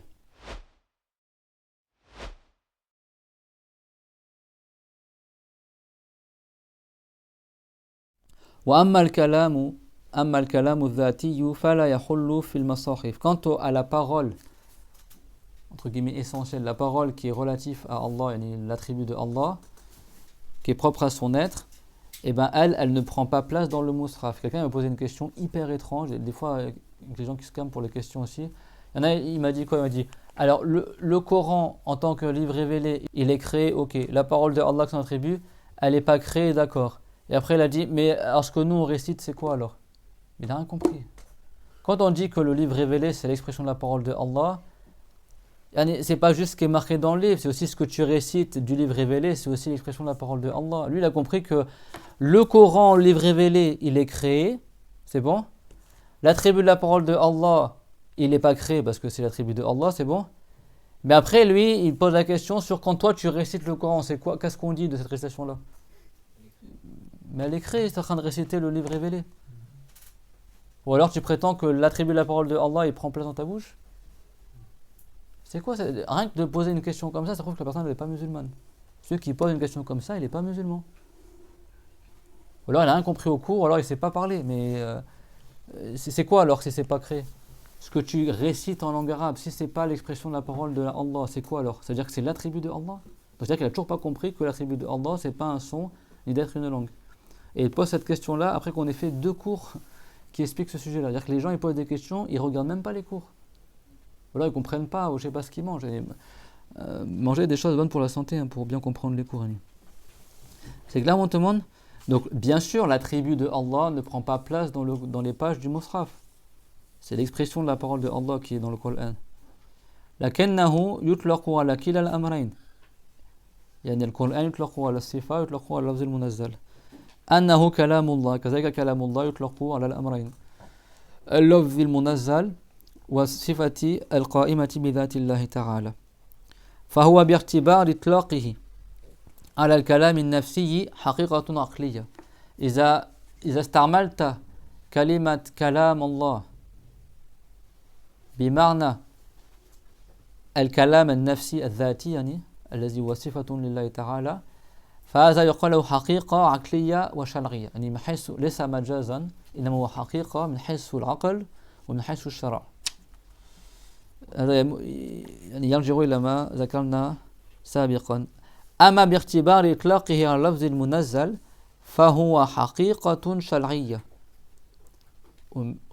هنا لا يتكلم حقيقة يعني بمعنى هنا بمعنى في علم اللغة يعني إذا استعملت كلمة كلام الله بمعنى لفظ المنزل هذا الاستعمال ليس مجازا إنما هو حقيقة شرعية من حيث الشرع يقال أنه حقيقة لأن اللفظ المنزل ليس عين الكلام الذاتي الأزلي الأبدي. Donc il a dit quant à la parole qui est propre à être de Allah, elle n'est pas incarnée dans le livre du Mus'haf. Mais néanmoins, quand tu dis parole de Allah, kalamullah, mais en français ça marche aussi, kalamullah, tu peux l'employer pour les deux choses. C'est-à-dire que tu peux dire que la parole de Allah, dans le sens que c'est l'attribut qui est propre à l'être de Allah, qui n'est pas un son qu'on ne peut pas imaginer, etc. Et bien si tu nommes l'attribut parole de Allah, et bien ça c'est une haqiqa, aqliya et sharia. Ici une haqiqa, c'est marqué quoi dans vos livres? Ça c'est pas viser une réalité. Haqiqa en arabe ça veut dire que c'est pas un sens figuré, c'est un sens propre. C'est ça qui est voulu. C'est clair? Tout le sujet pour dire attention que tu emploies le mot Qur'an dans le sens du livre révélé ou dans le sens de l'attribut, les deux emplois sont des sens propres, c'est pas des sens figurés. Parce que les Mu'tazila, eux, ils disent que c'est des sens figurés. Et les Wahhabites, ils t'attendent au tournant que tu dises que c'est un sens figuré, comme ça ils t'accusent d'être un Mu'tazili qui nie la parole de Allah, c'est bon? Donc c'est qui peut me lire dans son livre qu'est-ce qui est marqué parce que je crains que ce soit mal traduit. Cet usage quand l'expression parole de Allah est utilisée pour désigner la parole qui est propre à l'être de Allah, cet usage est un sens propre selon la raison et selon la loi de l'islam. Très bien, c'est-à-dire que c'est bien traduit. Donc ici, c'est-à-dire que rationnellement parlant, quand tu dis parole de Allah dans le sens l'attribut de la parole, bah, c'est un sens propre. C'est bon? Et également, dans la loi de l'islam, si tu nommes l'attribut parole de Allah, c'est un sens propre aussi, c'est bon? Et après, vas-y, dis la suite. Quant à son utilisation pour désigner les termes descendus par révélation, c'est un sens propre selon la loi de l'islam. Voilà, et si tu vises par le mot parole de Allah, le livre révélé, et bien là aussi c'est un sens propre, c'est pas un sens figuré, mais c'est un sens propre qui est religieux. C'est-à-dire que dans le contexte de la religion, au sens propre, tu dis la parole de Allah pour dire le livre révélé. C'est clair? Donc c'est que du sens propre. C'est pas, à aucun moment c'est un majaz. C'est-à-dire à aucun moment on a nié que Allah aurait une parole. C'est clair, mon tout le monde? Si quelqu'un dit vas-y, mais Menshawi, j'aime bien écouter la parole de Allah, dans le sens le livre révélé, bah, c'est un sens propre, c'est bon? Mais dans ce cas-là, la parole de Allah, ça désigne ce que tu récites du Coran. Et ça désigne pas l'attribut. C'est bon? En revanche, si tu dis le hadith que le prophète il a dit Ma minkum min ahadin illa wa sayukallimuhu rabbuhu yawm al-qiyamah laysa baynahu wa baynahu tarjuman. Il n'y a pas un parmi vous sans que Allah lui parlera au jour dernier et il n'y aura pas entre lui et Allah un traducteur, quelqu'un qui fera l'intermédiaire. Bah là, c'est la parole dans le sens l'attribut. Et c'est un sens propre aussi. Et c'est un sens propre religieux et rationnel. C'est-à-dire que selon la raison, on considère que c'est un sens propre, c'est pas une métaphore, quoi. C'est pas un sens figuré ou une métonymie ou un truc comme ça. C'est clair, mon tout le monde? Donc ça veut dire quoi? C'est-à-dire qu'en réalité, le mot kalamullah ou le mot Qur'an, il a deux sens. Qur'an, c'est soit l'attribut ou soit le livre révélé. Et parole de Allah, kalamullah, c'est soit l'attribut ou soit le livre révélé. C'est tout. Et c'est pas les deux ensemble. C'est soit l'un, soit l'autre. Et comment tu sais ce qui est visé? Ben, avec le contexte. Innahu laqawlu rasulin karim. Quand Allah dit que le Coran c'est la parole d'un messager honoré, ben là c'est évident qu'on vise le livre, on ne vise pas l'attribut de Allah. On va dire que Jibril a pris l'attribut de Allah. Et comme la ayah qu'on a citée auparavant, c'est clair? Donc en réalité, même dans le Coran, il y a des preuves explicites que le Coran il peut être utilisé dans autre que l'attribut de Allah. Et c'est pareil pour Al-Kalam aussi. N'est-ce pas que dans le Coran il a dit Subhana wa in ahadum minal mushrikin astajaraka fa'ajirhu hatta yasma'a kalam Allah. Et si un des mouchriquines demande ta protection, alors accorde-la lui afin qu'il entende la parole de Allah. Dans le Coran, ça. Ici, ça veut dire quoi? Que le mouchrik, il va entendre la parole, l'attribut de Allah, il va être comme Moussa, il va entendre la révélation. Non, c'est-à-dire il va entendre le Coran. C'est pas que le père de Khalid ibn Walid, qui s'appelait Walid ibn Mughira, qui était très fort en poésie. C'était parmi le. Ça, c'était Kamel Ashraf. Il était parmi les plus forts en poésie. Ils ont dit va voir Mohammed, demande-lui qui te donne la protection pour écouter le Coran. Comme ça, tu nous dis qu'est-ce que tu en penses. Qu'est-ce que toi tu vas dire contre les musulmans? C'était les mouchikines. Il est parti, il a demandé au prophète de l'asile pour pouvoir écouter le Coran et Dieu l'avait autorisé au prophète de protéger. Si un mouchrik s'intéresse à l'islam, il veut entendre le Coran parce que. Et bien, qu'est-ce qu'on fait à l'époque du prophète? Il lui accorde la sécurité, aucun des compagnons peut l'attaquer, etc. Soit la personne rentre en islam, et du coup il est avec les musulmans, ou soit il rentre pas en islam, du coup après s'il est terminé d'écouter ce qu'il voulait du Coran et malgré ça il ne veut pas rentrer en islam, il est raccompagné jusqu'à la frontière où il n'est plus en terrain musulman, mais il est accompagné en sécurité et puis après il est relâché, enfin il quitte l'asile quoi, c'est bon. Et donc lui, le père de Khalid ibn Walid, il est parti et il a écouté le Coran, après il est revenu. Alors ils ont dit qu'est-ce que tu dis alors? Il trouve quelque chose, un argument pour casser Mohammed. Et il a dit, alors je serais incapable de, j'ai pas tout mémorisé, mais il a dit Inna lahu la halawa wa inna lahu la talawa. Il a commencé vraiment à dire des paroles hyper éloquentes en arabe. Il a dit certes, ce livre-là, il a quelque chose de délicieux dans la langue, quelque chose il est bien enraciné dans la terre, son socle il est beau, comme un arbre, ses racines elles sont magnifiques, son début, sa fin elle est magnifique, la ramification est magnifique. Il a dit moi je connais la poésie des humains, je connais la poésie des djinns, et les djinns ils sont hyper forts en poésie, dans les arts en particulier, parce qu'ils vivent des centaines voire des milliers d'années, et ceux qui inspirent souvent la musique, vient du mot muse. Muse, c'est les djinns qui inspirent les trucs. Donc ça veut tout dire, quoi. Et il a dit, et certes, ça ne ressemble à aucune chose que j'ai entendue auparavant. À la fin, les mouchikines, ils ont dit, mais dis-nous quelque chose contre Mohammed, sinon les gens ils vont croire que tu es rentré dans sa religion. Et du coup, il a réfléchi, il a dit, innahu la sahir. Il a dit, on n'a qu'à dire que c'est un sorcier.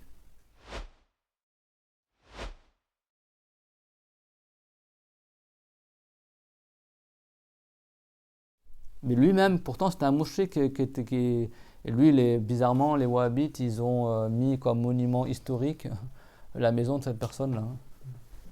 Comme ils ont mis comme monument historique les ruines de Khaybar. À la base, il ne reste plus rien à Khaybar, mais les Wahhabites ont reconstruit des fausses ruines pour faire plaisir aux forteresses juives qu'il y avait à Médine à l'époque.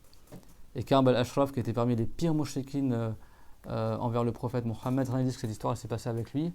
Les Wahhabites, ils ont le palais de cette personne-là, avec son jardin, je sais pas quoi, ils ont mis un grillage, un monument historique, faut pas y toucher, etc. Tu vois avec qui ils sont, les Wahhabites, subhanallah. A'udhu billah.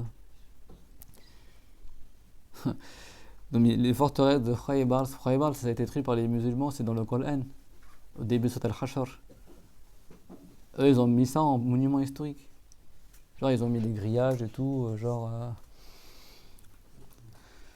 Après, ils veulent détruire la coupole verte et la Kaaba, c'est pour information, quoi. Avec tout ce qu'ils ont détruit déjà, Al-Baqir, ils ont détruit 98 ou 19% du patrimoine musulman en Arabie, mais par contre, ça, ils le mettent en monument historique. Voire, ils reconstruisent des fausses ruines pour qu'ils.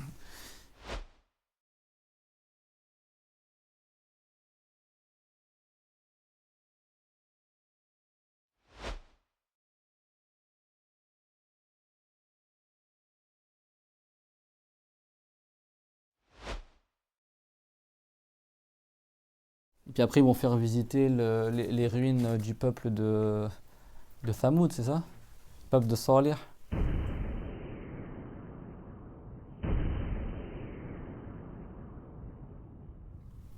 Que le prophète, le peuple où il a été châtié, là, les Arabes construisaient les maisons dans la montagne. Là. Le peuple où Dieu il a fait descendre un châtiment, tout ça. Et le prophète, quand il est passé à côté, il a demandé à ses compagnons d'accélérer, de ne pas rester dans cet endroit-là où il y a le châtiment qui est descendu. Les Saoudiens, maintenant, ils en font un lieu touristique. Tu as des hôtels, des trucs que tu peux visiter, machin, alors que c'est un lieu de châtiment. Ils font des concerts aussi, ouais, j'ai vu.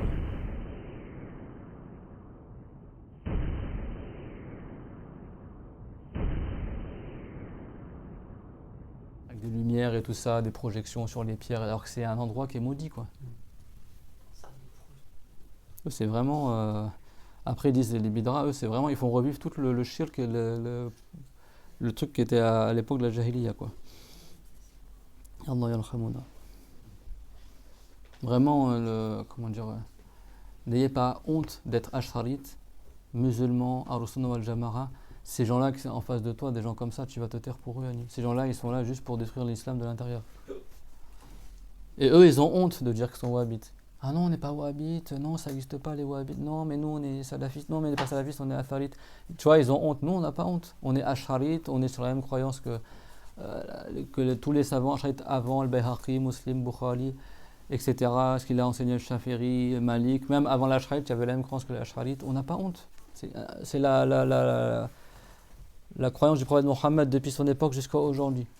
On n'a pas honte, on n'a pas besoin de changer de t-shirt ou de marketing toutes les 5 minutes. Et ça, c'est un devoir, vraiment, moi, ça me... Purée, moi, je suis pas vieux, je suis pas un savant, etc. Il y avait que moi pour parler de ça. T'as 1000 fois plus savants que moi, il y a des gens, t'as des savants dans le monde musulman, en Tunisie, t'as Zaytouna, t'as l'Azhar, tout ça.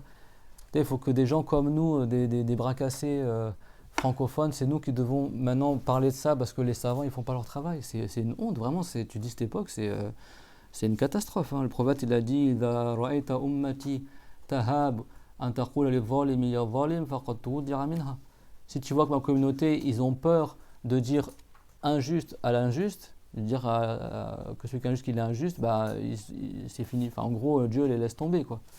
Bah, c'est notre époque. In tansurullah yansurkum wa yuthabbit aqdamakum. Dieu l'a dit, si vous donnez la victoire à Dieu, à l'islam, bah, Dieu vous donnera la victoire. Aujourd'hui, qui c'est qui donne la victoire à l'islam? Tout le monde il fait les serpillères là, pour les wahhabites. Personne ne se veut parler. Tout le monde dit, comme ils disent aujourd'hui, les savants ils sont avant de réacheter maintenant. Les wahhabites, c'est que leur chèque, ils font des chèques, ils t'achètent. Et tout le monde se tait pour eux. C'est vraiment une honte que Dieu nous fasse miséricorde, amis.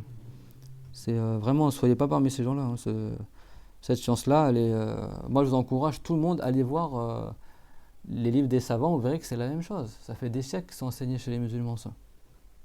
Pourquoi ils n'en parlent pas Ils craignent plus ces gens-là que Dieu. Subhanallah. Crains le châtiment de Allah et de craindre qu'est-ce qu'ils vont dire les gens sur les réseaux, ou qu'est-ce qu'ils vont dire le shayatin là, qui font des concerts, etc. à Riyad, là. La corne du diable. Le prophète l'a dit, c'est la corne du diable. Il n'y a pas plus explicite que ça, quoi. La corne du diable. Et dans une version, qarna shaytan, les deux cornes du diable. C'est comme ça qu'il a décrit les gens du Najd.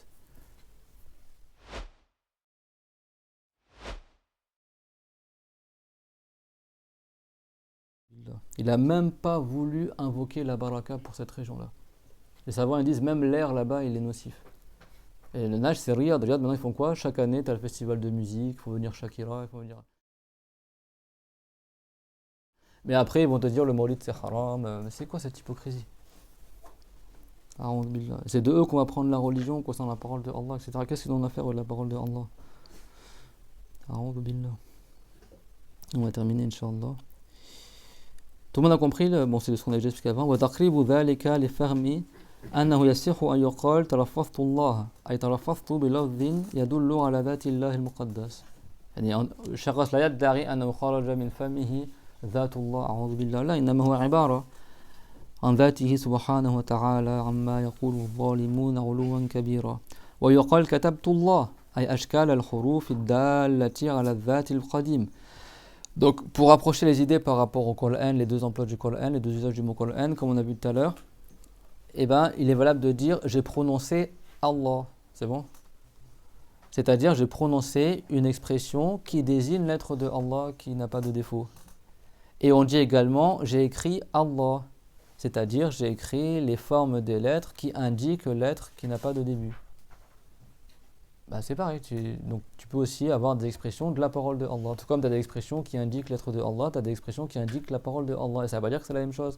L'expression est créée, mais l'attribut lui n'est pas créé. L'expression est créée, mais l'être de Allah n'est pas créé, subhanahu wa ta'ala. C'est clair, tout le monde?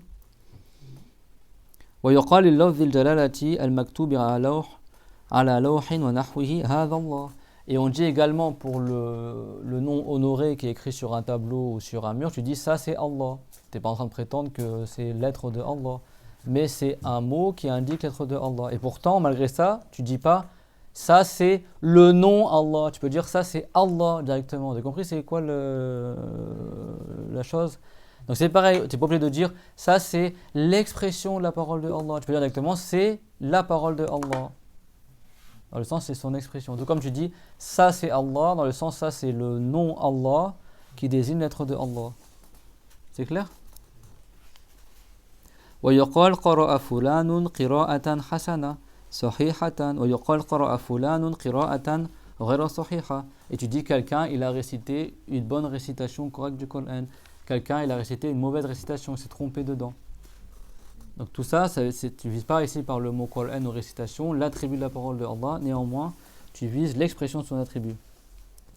فلا يصح أن يكون قول القائل تلفظت الله وكتبت الله أن يكون على الحقيقة العقلية لأن الله تعالى لا يحل بألسنتنا.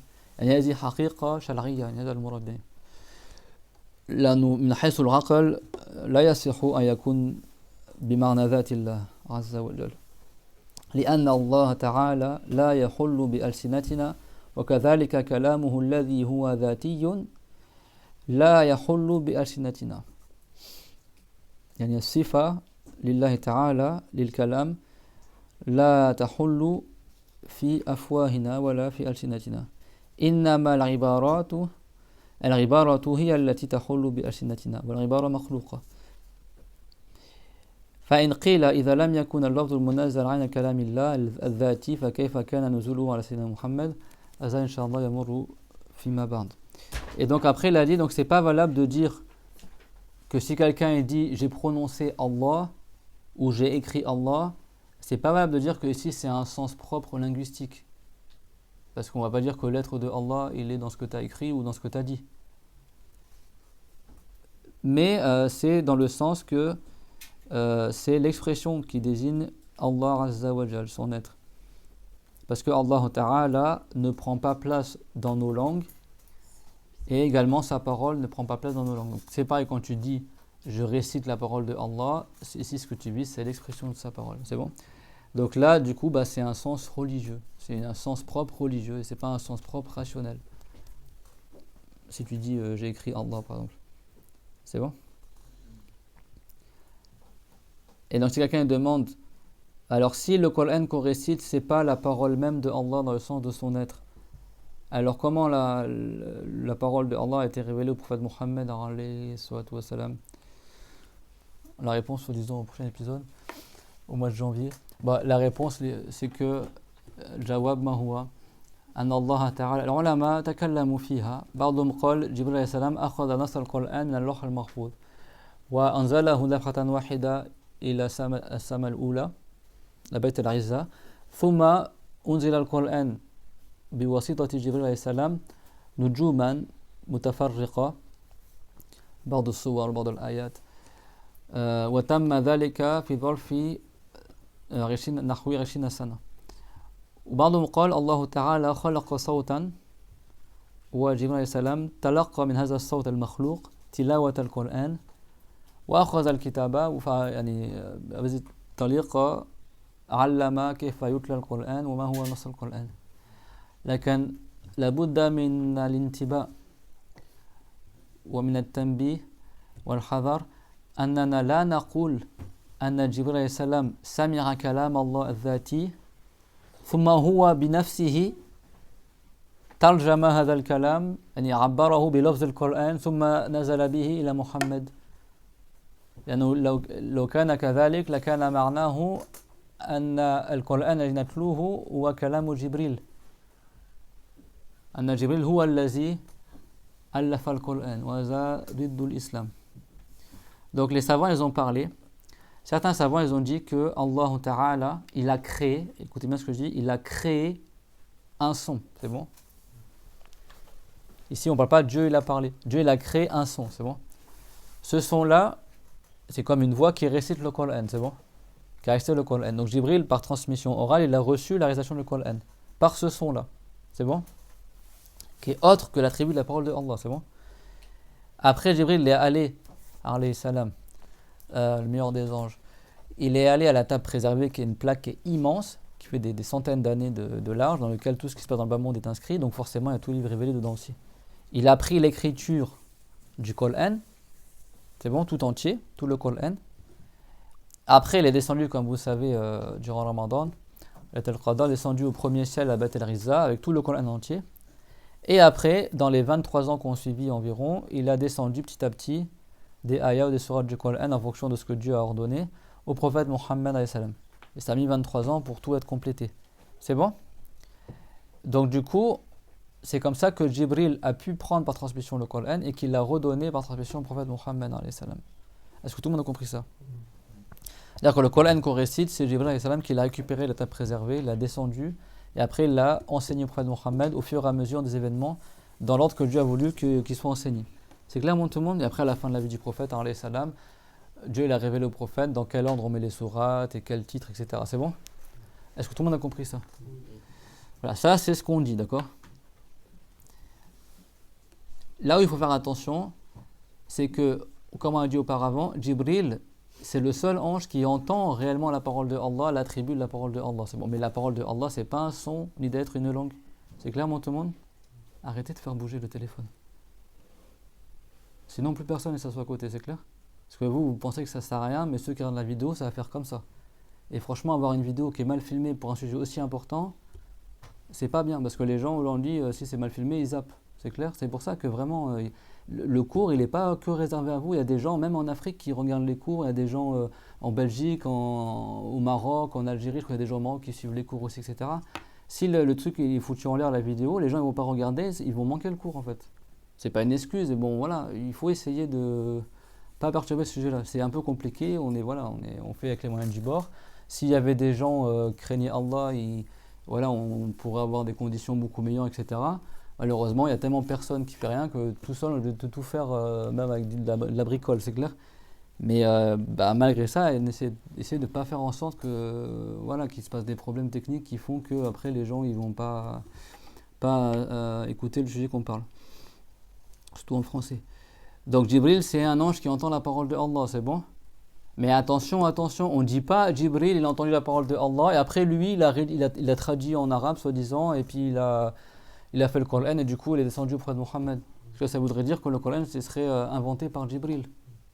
Et ça, c'est de l'égarement. C'est clair, tout le monde? Le Coran, c'est l'expression de la parole de Allah, c'est pas l'expression de la parole de Jibril. C'est clair, tout le monde? Mais comme c'est Jibril qui l'a récité au prophète Mohammed, Dieu l'a dit Innahu laqawlu rasulin karim. D'accord? Certes, c'est la parole d'un messager honoré. Donc ça prouve que le Coran, qui a été récité par Jibril, puis après par le prophète Mohammed, dit c'est l'expression de la parole de Allah Azza wa Jal, qui elle est récitée. Donc ça, c'est la réponse à la personne qui a posé la question. Et bien ça, c'est créé aussi. Notre récitation, elle est créée. La langue arabe, elle est créée. Les lettres sont créées. C'est bon? Le son est créé. Donc quand on dit que le Coran, dans le sens du livre révélé, est créé, ça parle aussi de ce que tu mémorises dans ton cœur et de ce que tu récites par ta langue. D'ailleurs, tout ça, c'est l'expression de la parole de Allah. Et donc, si quelqu'un, comme les Wahhabites, ils prétendent que non, il n'y a aucune différence, le Coran, c'est uniquement que la parole de Allah Azza wa Jal, et bien comment tu répliques à ces gens-là? Tu ne vas pas lui dire non, Abu Hanifa il a dit, non, tu dis Dieu il a dit, Innahu laqawlu rasulin karim. D'accord? Donc c'est un ange qui est obéi, qui est honnête, etc. D'accord? Si c'était la parole de Allah uniquement et que c'était pas valable de dire que c'est l'expression de sa parole, comment on va dire que c'est la parole de Jibril? C'est clair, tout le monde? Vous avez compris la preuve? Si le mot Qur'an il voulait uniquement que dire l'attribut de la parole de Allah, alors ça n'aurait pas été possible que Allah dise que c'est la parole de Jibril. Non, ici ça veut dire que c'est le livre révélé, l'expression de la parole de Allah qui a été restée par Jibril. Tout le monde a compris? Et au cours prochain, Inch'Allah, au mois de janvier, donc dans 3 semaines, Inch'Allah, on continuera ce sujet-là. Si on a des questions, on a fait un peu long, mais bon, c'était nécessaire, peut-être un sujet d'en parler. Tout le monde a compris, c'est toujours le fait qu'il y a 2 sens au mot Qur'an. Donc ça, c'est un peu technique, ça demande du temps, mais n'hésitez pas à en parler aussi à vos amis ou votre entourage, leur faire comprendre que le mot Coran en français, en arabe, Qur'an, il a un sens plus vaste et que le Qur'an, il désigne aussi autre que le livre révélé. Et une petite parenthèse, c'est que même Injil, Torah, c'est la même chose que Coran. Ça désigne à la fois le livre révélé et à la fois l'attribut de la parole. C'est bon, Zabour et tout ça.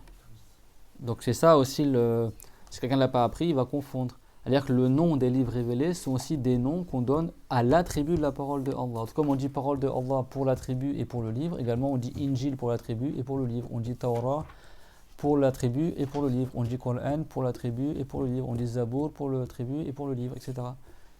C'est bon? Que Allah nous augmente en science. Et ça, c'est parmi les sujets les plus centraux dans le tawhid. Voilà ce que j'ai trouvé sur le... C'est bon? C'est pour ça que les savants les appellent la science du tawhid ilm al-kalam. Que Allah vous fasse miséricorde. Inch'Allah, je vous ferai des doigts à la Umrah. Inch'Allah. Et je passe votre salam aussi, Inch'Allah, au prophète Mohammed, alayhi salatu wassalam. Et que Dieu nous réunisse au paradis et qu'il fasse qu'on continue les cours jusqu'à notre mort, en espérant qu'on ne meure pas maintenant. Et voilà. Et persévérer. Et vraiment, si quelqu'un n'apprend pas la religion, il a très peu d'espoir d'entrer au paradis. Et la religion, c'est facile, mais après Dieu facilite à qui il veut. Et que Allah récompense en priorité ceux qui viennent au cours, masha'Allah, et ceux qui suivent aussi également en distance. Et voilà, je suis très heureux de... On a bientôt terminé le livre, Inch'Allah. On essaiera de faire d'autres cours à ce sujet-là.